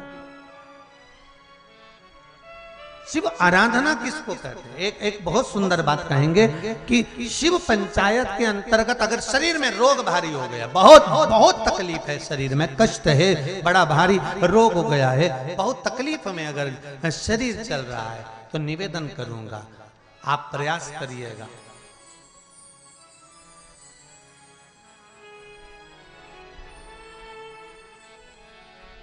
अबीर गुलाल आती बाजार में मिलती है, अबीर गुलाल। शिव जी पे अभिषेक जब शंकर भगवान का होता है, शिव जी का जब अभिषेक होता है, तो जो कर्मकांडी ब्राह्मण होते हैं, विद्वज्जन ब्राह्मण होते हैं, वो आपसे कहते हैं अबीर चलाइए, गुलाल चढ़ाइए। तब शिव जी पर अबीर चढ़ाने के बाद 5 लोटा जल, 5 कलश जल के भर भर कर शंकर को चढ़ाना प्रारंभ कर दीजिए महाराज। और 5 बार जब जल चढ़ाएं, उसके पहले जब आप अबीर चढ़ाएंगे, पहले अबीर चढ़ना है। अबीर जब चढ़ा दें, चढ़ाते समय आप अपनी रोग, अपनी बीमारी, अपने कष्ट को शंकर जी को कहें अबीर चढ़ाते समय, और उसके बाद में 5 लोटा जल समर्पित करें। शंभो शंभो 5 लोटा जल शिव जी को समर्पित करें। जब भगवान शंकर को 5 लोटा जल आप समर्पित करें, ज्यादा से ज्यादा 15 दिन, 8-10 दिन, 15 दिन आप जल चढ़ाएंगे, जितना शरीर में रोग होगा, कष्ट होगा, बीमारी होगी, उसमें आराम मिलना प्रारंभ हो जाएगा। मात्र 15 दिन कर दे।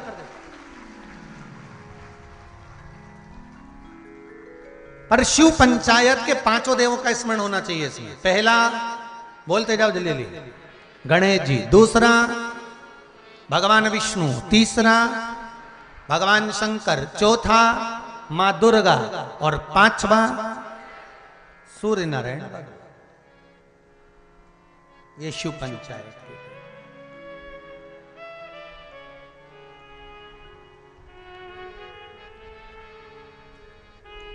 5 देवों का स्मरण शिव पुराण कह रही है। मां दुर्गा, दुर्गा कब बनी है? माता पार्वती तो पार्वती थी, दुर्गा कब बनी? एक रूरू नाम का असुर, बड़ा प्रबल असुर, जिसने हाहाकार मचा दिया, चारों तरफ हाहाकार मचाया। हर जगह पर जितना पुण्य था, धर्म था, सत्कर्म था, यज्ञ था, अनुष्ठान था, जो भी अच्छे काम होते थे सब बर्बाद कर देता था। बड़ा कष्ट, बड़ा कष्ट। देवता बड़े तकलीफ में आ गए। सारे देवताओं ने जाकर भगवान ब्रह्मदेव से कहा, ब्रह्मा जी कुछ कृपा करिए। ब्रह्मा जी ने कहा,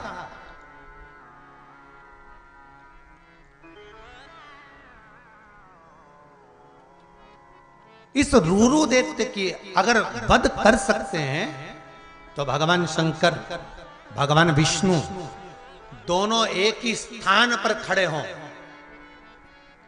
तब जाकर ये रूरू दैत्य मर सकता।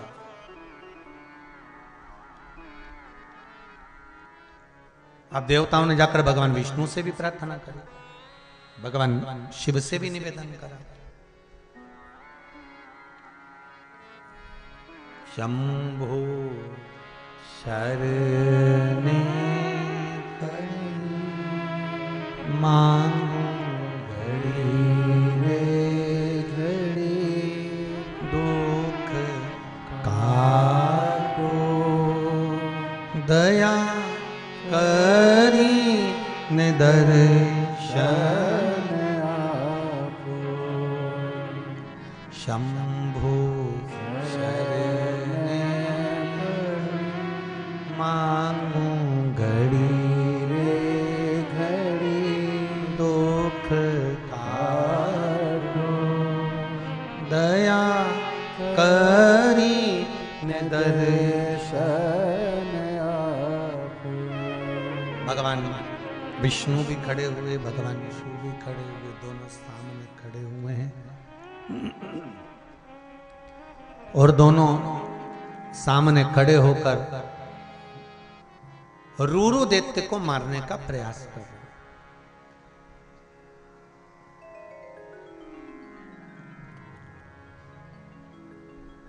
दैत्य मर गया।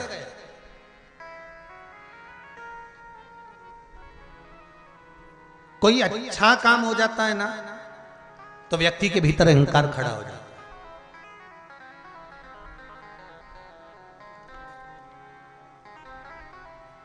कोई प्रबल काम हो गया ना तो अहंकार जाग जाएगा।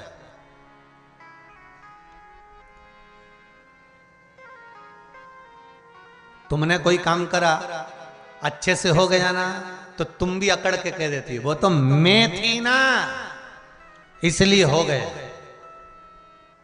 कई कई माताएं अकड़ में नहीं कह देती, वो तो मैं जिंदा हूं इसलिए घर चल रहा। जिस दिन मैं मर गई ना, आटे दाल का भाव मालूम पड़ जाएगा तो डोकरी से कह दो मरी जा। नहीं तुम तो मरो, अरे जिंदा हो तो भी घर चल रहा है और मर जाओगे तो भी चलेगा। एक बात का ध्यान रखना, दुनिया के लोग धन के मीत हैं, तुम्हारे मीत नहीं। तुम्हारी वाणी में अगर मिठास होगी तो दुनिया तुम्हारी होगी, नहीं तो धन के मीत कैसे? जैसे एक सेठ जी के पास में घोड़ा था, सेठ जी के पास घोड़ा और घोड़े पे खूब खर्चा करें और घोड़े पे जितना खर्चा करें उतना ही दुनिया वालों को घोड़ा दिखाने में खर्चा करें। पूरे रिश्तेदारों को बुलाएं, काका जी आओ, बुआ जी आओ, फूफा जी आओ, मामा जी आओ, सारे रिश्तेदार आते। 15-15 दिन पड़े रहते सेठ जी के घर में। और सेठ जी घोड़े की तारीफ करा करते, क्या जोरदार घोड़ा, पहले नंबर पर आए, एकदम सफेद, क्या जोरदार उसकी आंख। और सेठ जी सबको खूब खर्चा करे, खूब खर्चा करे, खूब खर्चा करे। एक दिन घोड़ा मर गया, पूरे गांव के लोग आए, घोड़ा मरा, सब आए।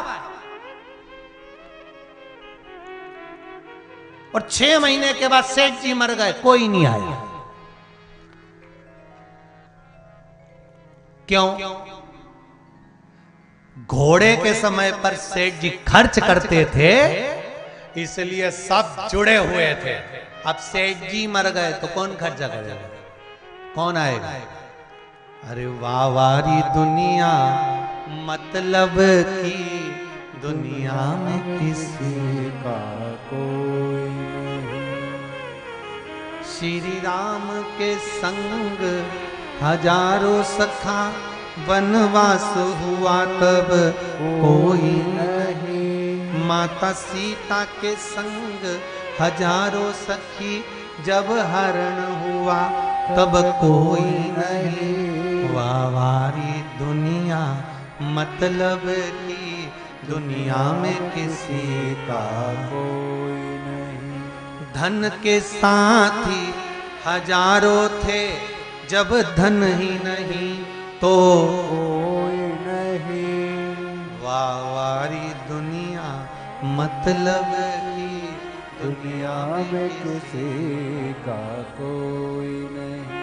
तुमको लगता हो जितने अपने नजर आ रहे हो, जितने रिश्तेदार नातेदार कबीला, जो जो तुमको दिख रहा हो, तुम्हें लगता हो ये सब अपने नजर आ रहे हैं, कोई नहीं।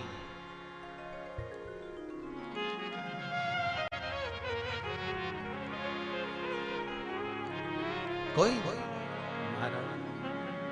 रे मन मुसाफिर निकलना पड़ेगा, काया को कोई खाली करना पड़ेगा। अरे भाड़े के क्वार्टर को तू क्या संभाले। कितना किराए के मकान को खूब पोछा झाड़ू लगा लगा के, क्या जोरदार संभाला, इतना जोरदार ये शरीर। क्या है किराए का मकान? खिड़की खराब हो गई, खिड़की सही करवा ली। दरवाजे खराब हो गए, किसी किसी की चौखट ही निकल गई, दरवाजे सही करवा ली।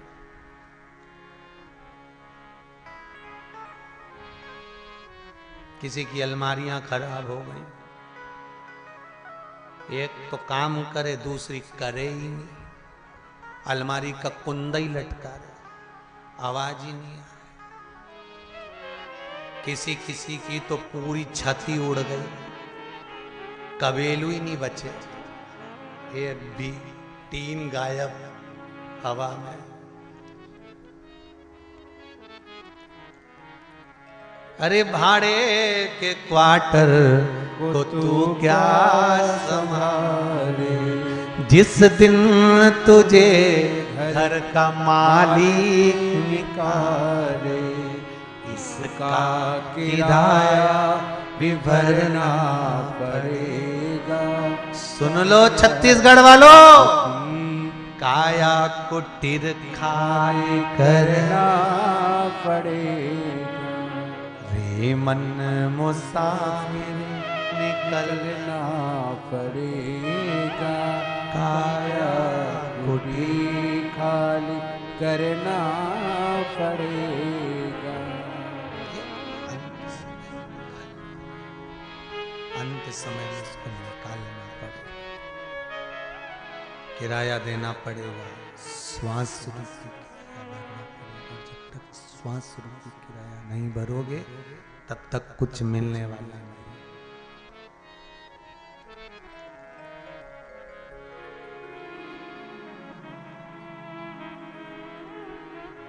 बड़ा मुश्किल से प्राप्त होता है।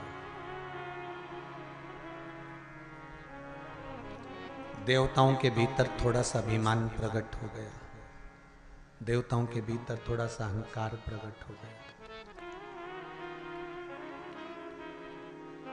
और जब देवताओं के भीतर अभिमान अहंकार प्रकट हुआ, देवताओं के भीतर जब अहंकार प्रकट गया, अहंकार प्रगटा, तब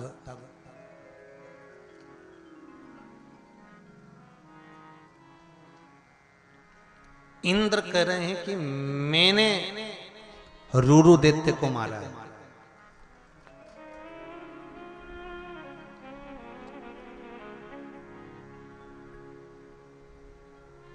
वायुदेव कह रहे हैं कि वो तो मैं नहीं होता तो ये रूरू दैत्य नहीं मरता। अग्निदेव कह रहे हैं वो तो मैं था इसलिए रूरू दैत्य मर गए।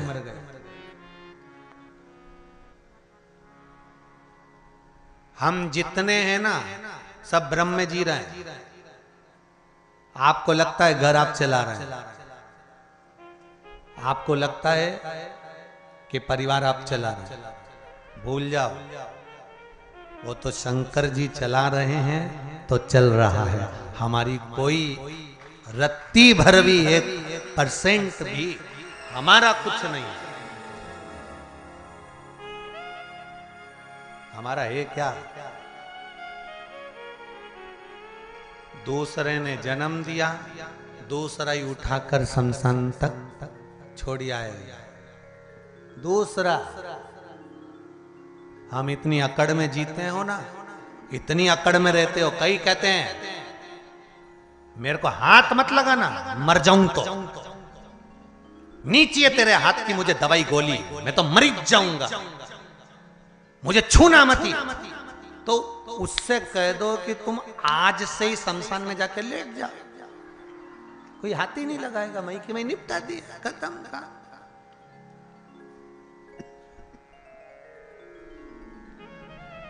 अरे इतनी अकड़ में क्या जीना रे भाई, इतने अभिमान में क्या जीना।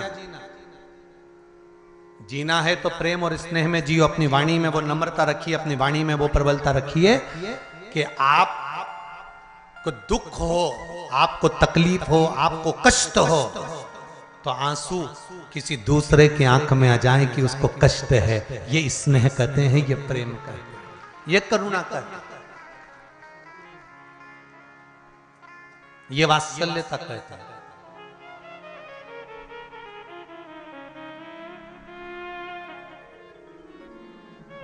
शिव कथा कर रही है।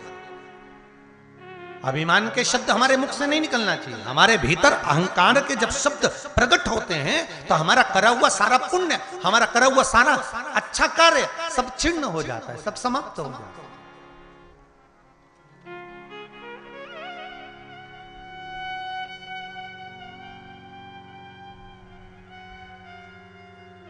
अगर अभिमान करना है तो एक चीज का अभिमान जरूर करो, जैसे मीराबाई करती थी। सारे दुनिया के लोग मीराबाई से कहते थे, मीरा तूने गुरु भी बनाया तो ऐसा बनाया कि वो चमड़े का जूता बनाने वाले रविदास जी को गुरु बनाया। चमड़े का जूता सिलने वाले वो रविदास जी को तुमने गुरु बनाया। मीराबाई को लोग शब्द पर शब्द कहते थे, ताने पर ताने देते थे, आड़ा टेढ़ा कहते थे, पर फिर भी मीराबाई हमेशा शान और सत्ता से कहती थी, मुझे एक बड़ोरे अभिमान कि गुरु मेरो समर्थ है। ये मुझे अभिमान है कि मेरा गुरु बराबर दुनिया में कोई गुरु नहीं हो सकता। ये मेरी समर्थता है कि मेरा गुरु प्रबल है। ऐसा ही अगर अभिमान करना है तो तुम्हें एक बात का अभिमान करना चाहिए कि दुनिया भले मेरा साथ दे कि नहीं दे, पर मुझे विश्वास है कि शिव पुराण की कथा को मैंने सुना है, शंकर मेरा साथ जरूर देगा। यह पक्का विश्वास है। भोलेनाथ दया करना, मैं तेरे भरोसे हूँ। कोई साथ दे ना दे, कोई बोले ना बोले, कोई कुछ कहे ना कहे, पर इतना जरूर है कि मुझे एक बड़ो रे अभिमान के गुरु मेरो समरथ है। मेरो क्या तो करे वो यमराज, जब गुरु मेरो समरथ है। मैं क्या करेगा?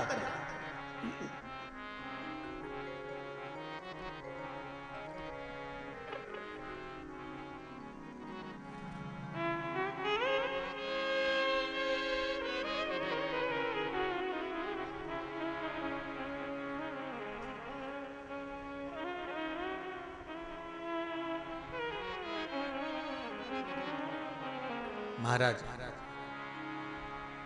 सबने अपना अपना बखान करा, सबने अपना अपना चरित्र कहा, देख लिया। मां आद्य शक्ति ने बहू कहती है सबसे ज्यादा काम मैं करती हूं, बड़ी बहू कहती है। छोटी कहती है जेठानी तो रत्ती भर काम नहीं करती, कमरे से निकल के नहीं आती, मैं सब करती। मंजली कहती है कि मैं करती, संजली कहती है मैं करती। बड़ा बेटा कहता है सब मैंने करा, छोटा कहता है मैं नहीं होता तो कहां से करते, तुम तो घूमने में लगे रहे, मैंने सब संभाल लिया। उससे छोटा बोलता है कि मैंने करा, उससे छोटा बोलता है मैंने करा। भाई भाई आपस में कहते हैं हमने करा। केवल घर में एक चुप रहती है, वो घर की बुजुर्ग माँ होती है, जिसने वो कहती है घर का काम है, कोई दूसरा तो करने नहीं आएगा। इसलिए माँ संतोषी होती है, वो समझ जाती है करे कोई भी करे, हो तो अपने ही घर का रहा। कोई भी करे हो तो अपने घर का रहा है, संभाल तो अपने ही कर रहा है। बस देवता आपस में बात कर रहे थे, 33 कोटि देवता आपस में बात कर रहे हैं। कोई बोले रूह को मैंने मारा, कोई के मैंने मारा, कोई के मैंने मारा, असुरों का संहार मैंने करा। इतने में पहुंच गई माता देवी, घर की बूढ़ी मां।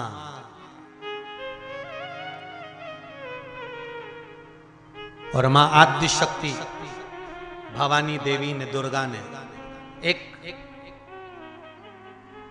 तिनका लिया और एक तिनके को भूमि पर रखा।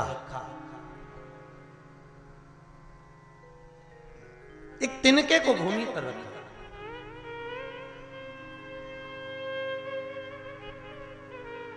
और भूमि पर रखकर मां देवी ने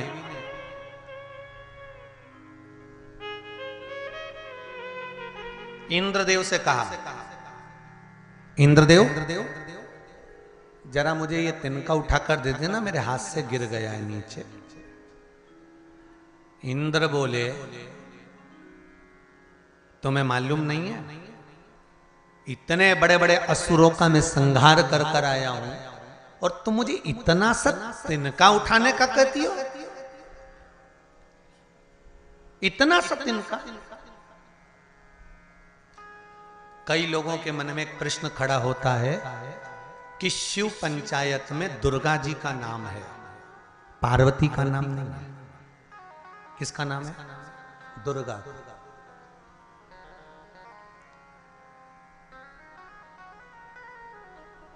शिव पंचायत में लक्ष्मी जी का नाम नहीं है, सरस्वती का नाम नहीं है, इंद्र का नाम नहीं है, ब्रह्मा का नाम नहीं है। केवल अगर है तो दुर्गा का नाम। विष्णु, गणेश, दुर्गा, सूर्य, शिव। तो दुर्गा का नाम क्यों है ये समझ लेना जरा अच्छे से, नहीं तो बाद में आपके बच्चे पूछेंगे कि मम्मी शंकर जी के परिवार में पार्वती जी, गणेश जी, कार्तिकेय, नंदी, शिव सब हैं, पर यहाँ दुर्गा जी का नाम नहीं है। और शिव पंचायत में दुर्गा जी का नाम है और पार्वती का नाम नहीं। प्रश्न करने वाले पूछेंगे, आपको तो उत्तर देना पड़ेगा।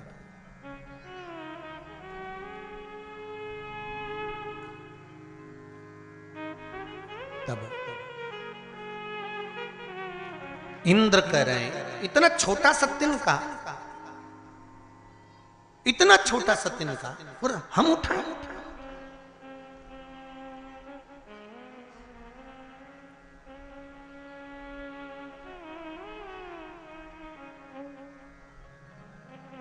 बहुत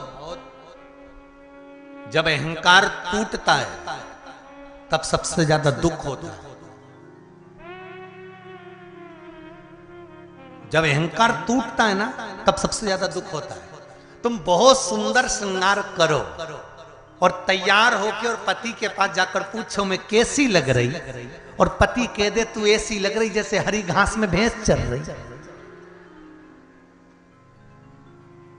तब अहंकार टूटा कि नहीं टूटा? जब अहंकार टूटता है तब दुख होता है, तकलीफ होती है, कष्ट होता है बहुत।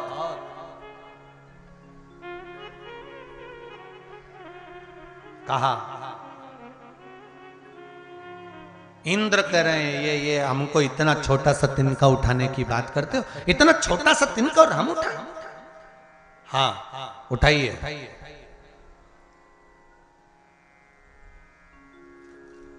ये उठाकर हमको दे दो।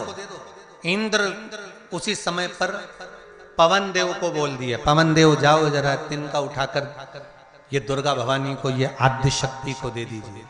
पवन देव गए, उन्होंने पूरा बल लगा लिया पर वो तिनका नहीं उठा, तिनका नहीं उठा। पवन देव ने इंद्र से आकर कहा वो तिनका नहीं उठा। इंद्र ने कहा अग्निदेव आप जाओ उस तिनके में आग लगा दो। अग्निदेव गए, तिनके में आग लगाना चाहिए पर तिनका नहीं जले। सारे देवता उठ के खड़े हो गए, उस तिनके को हिलाने का प्रयास करने लगे पर वो तिनका नहीं हिला। अंत में माता आद्य शक्ति दुर्गा भवानी उस तिनके को सामने प्रकट करती है, तुरंत उंगली से उठाती है और वायु में उड़ा देती है फूंक मारकर। उस तिनके को जो फेंका, इंद्र से कहा इंद्र तुम्हारे 33 कोटि देवताओं के भीतर अहंकार प्रकट हो गया था कि ये रूरू दैत्य को मैंने मारा है, ऐसे ना जाने कितने दैत्य सामने आएंगे, मारने वाला कोई दूसरा नहीं होता, मारने वाली आपके भीतर की शक्ति ही प्रबल होती है, पर अहंकार उस शक्ति को दबा देता है। तब भी इंद्र के मन में यह बात प्रस्तुत नहीं हुई कि देवी ने सब कुछ करा, दुर्गा भवानी ने करा। रूरू दैत्य का एक बेटा था जिसका नाम था दुर्गमासुर, और दुर्गमासुर ने जो उपद्रव मचाना चालू करा, दुर्गमासुर ने जैसे उपद्रव करना चालू करा और उपद्रव जैसे दुर्गमासुर करना प्रारंभ करता है, सारे देवताओं में हाहाकार मच गई। अब कौन मारेगा इसको? तो कहा इसको कोई दूसरा नहीं मार सकता, इसको अगर मारेगी तो स्वयं देवी ही मारेगी। कौन देवी मार सकती है? तो कब पार्वती जी को बुलाया जाए और पार्वती को बुलाकर कुछ ऐसा करा जाए कि पार्वती के अंश से कोई एक देवी प्रकट हो जाए और प्रकट होकर इसका संहार कर दे।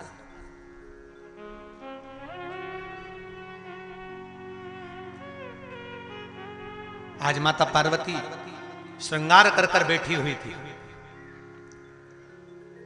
और श्रृंगार कर कर माता पार्वती बैठी हुई थी। इतने में शंकर भगवान ने आकर कह दिया, वाह वाह वाह पार्वती, क्या भयंकर श्रृंगार करा है तूने। पार्वती जी मुस्कुरा के बोली, श्रृंगार और भयंकर और क्या पार्वती, गजब की तू तो काली लग रही है रे, गजब की काली। पार्वती को आ गया क्रोध।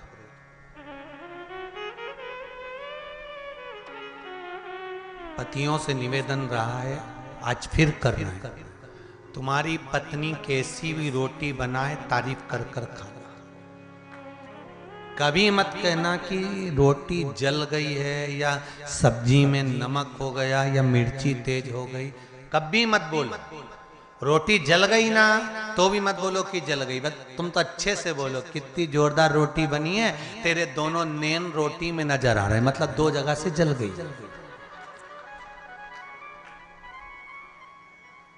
और अगर सब्जी में नमक मिर्ची तेज हो जाए तो कभी मत बोलना कि सब्जी में नमक मिर्ची तेज हो गया, वाह वाह वाह वाह क्या बात है, आज तो सब्जी ऐसी बनी जैसी तू बोलती है।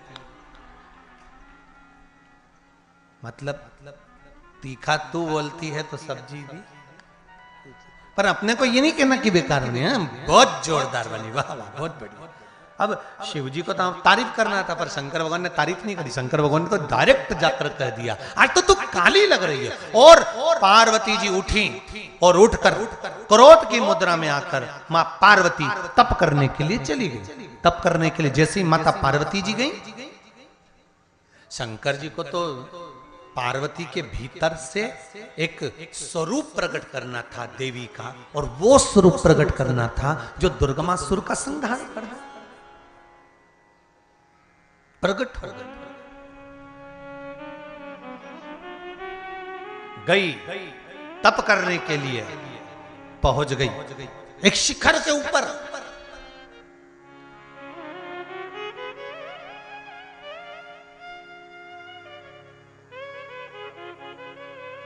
एक भयंकर पहाड़ी के ऊपर बैठ गई, जैसे बमलेश्वरी बैठी है पहाड़ी के ऊपर चढ़कर।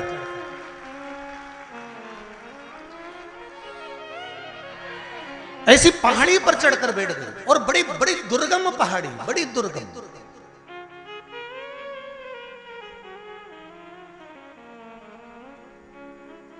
एक शेर देवी जी को देख रहा था, काली थी। शिव जी ने कह दिया था कि तू काली है। शेर देवी जी को देख रहा था, उसने सोचा ताजा ताजा मांस मिला खाने के लिए, नीचे ही बैठा रहूंगा। पहाड़ी पर देवी, नीचे शेर। पार्वती जी भी तप कर रही है पहाड़ी पर बैठकर, शेर भी तप कर रहा है पार्वती को खाने के लिए। ये उतरे और मैं इसको निपटाऊं। हजारों साल हो गए, पार्वती जी नीचे ही नहीं है। हजारों साल हो गए, शेर ने पानी तक नहीं पिया।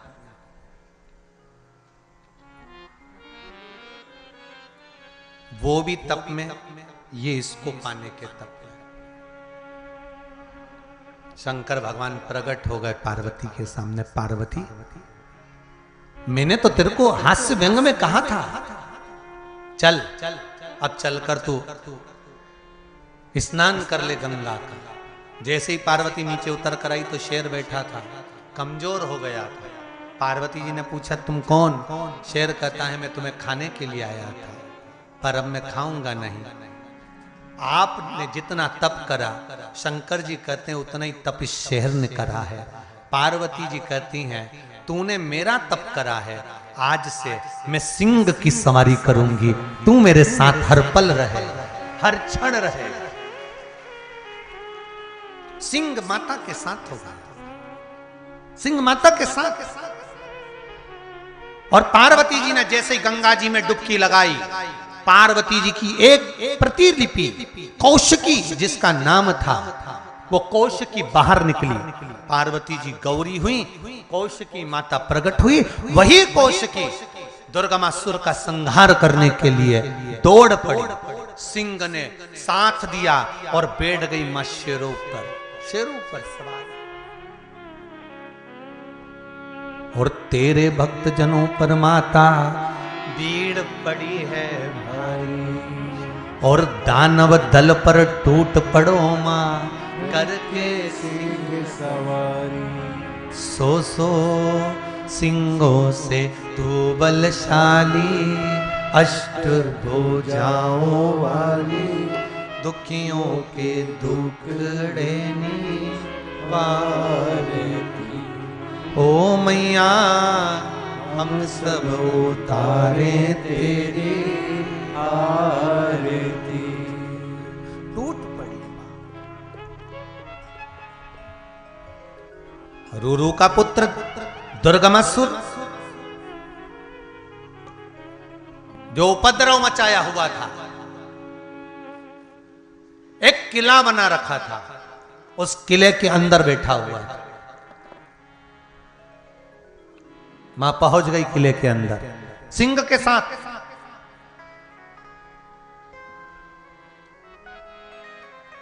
और देवता आकाश में खड़े इंतजार कर रहे हैं, मां आज संहार कर दे।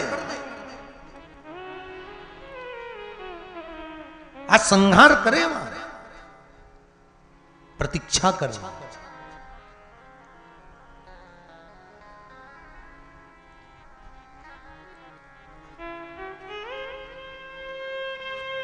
मां टूट पड़ी, आवाज लगाया, ये दुर्गमासुर।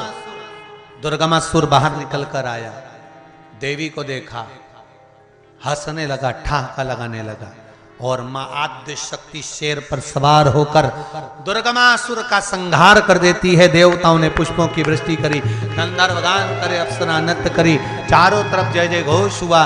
मां का एक नाम पड़ गया, बोल दुर्गा माता की जय, बमलेश्वरी माता की जय। मां दुर्गा का स्वरूप प्रकट हो गया, शंकर भगवान सामने प्रकट हुए, और शिव जी ने आकर ब्रह्मा और विष्णु की साक्षी में कहा, ए पार्वती, तुमने दुर्गा का रूप धारण करा है, सही निर्णय देने में तुम अग्रण्य हो, इसलिए शंकर की पंचायत में तुम भी विराजमान होगी। और शिव पंचायत में दुर्गा जी आकर बैठ गए।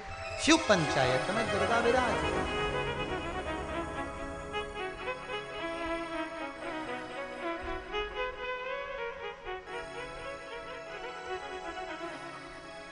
शिव पंचायत में दुर्गा जी हैं। किसका स्वरूप है दुर्गा?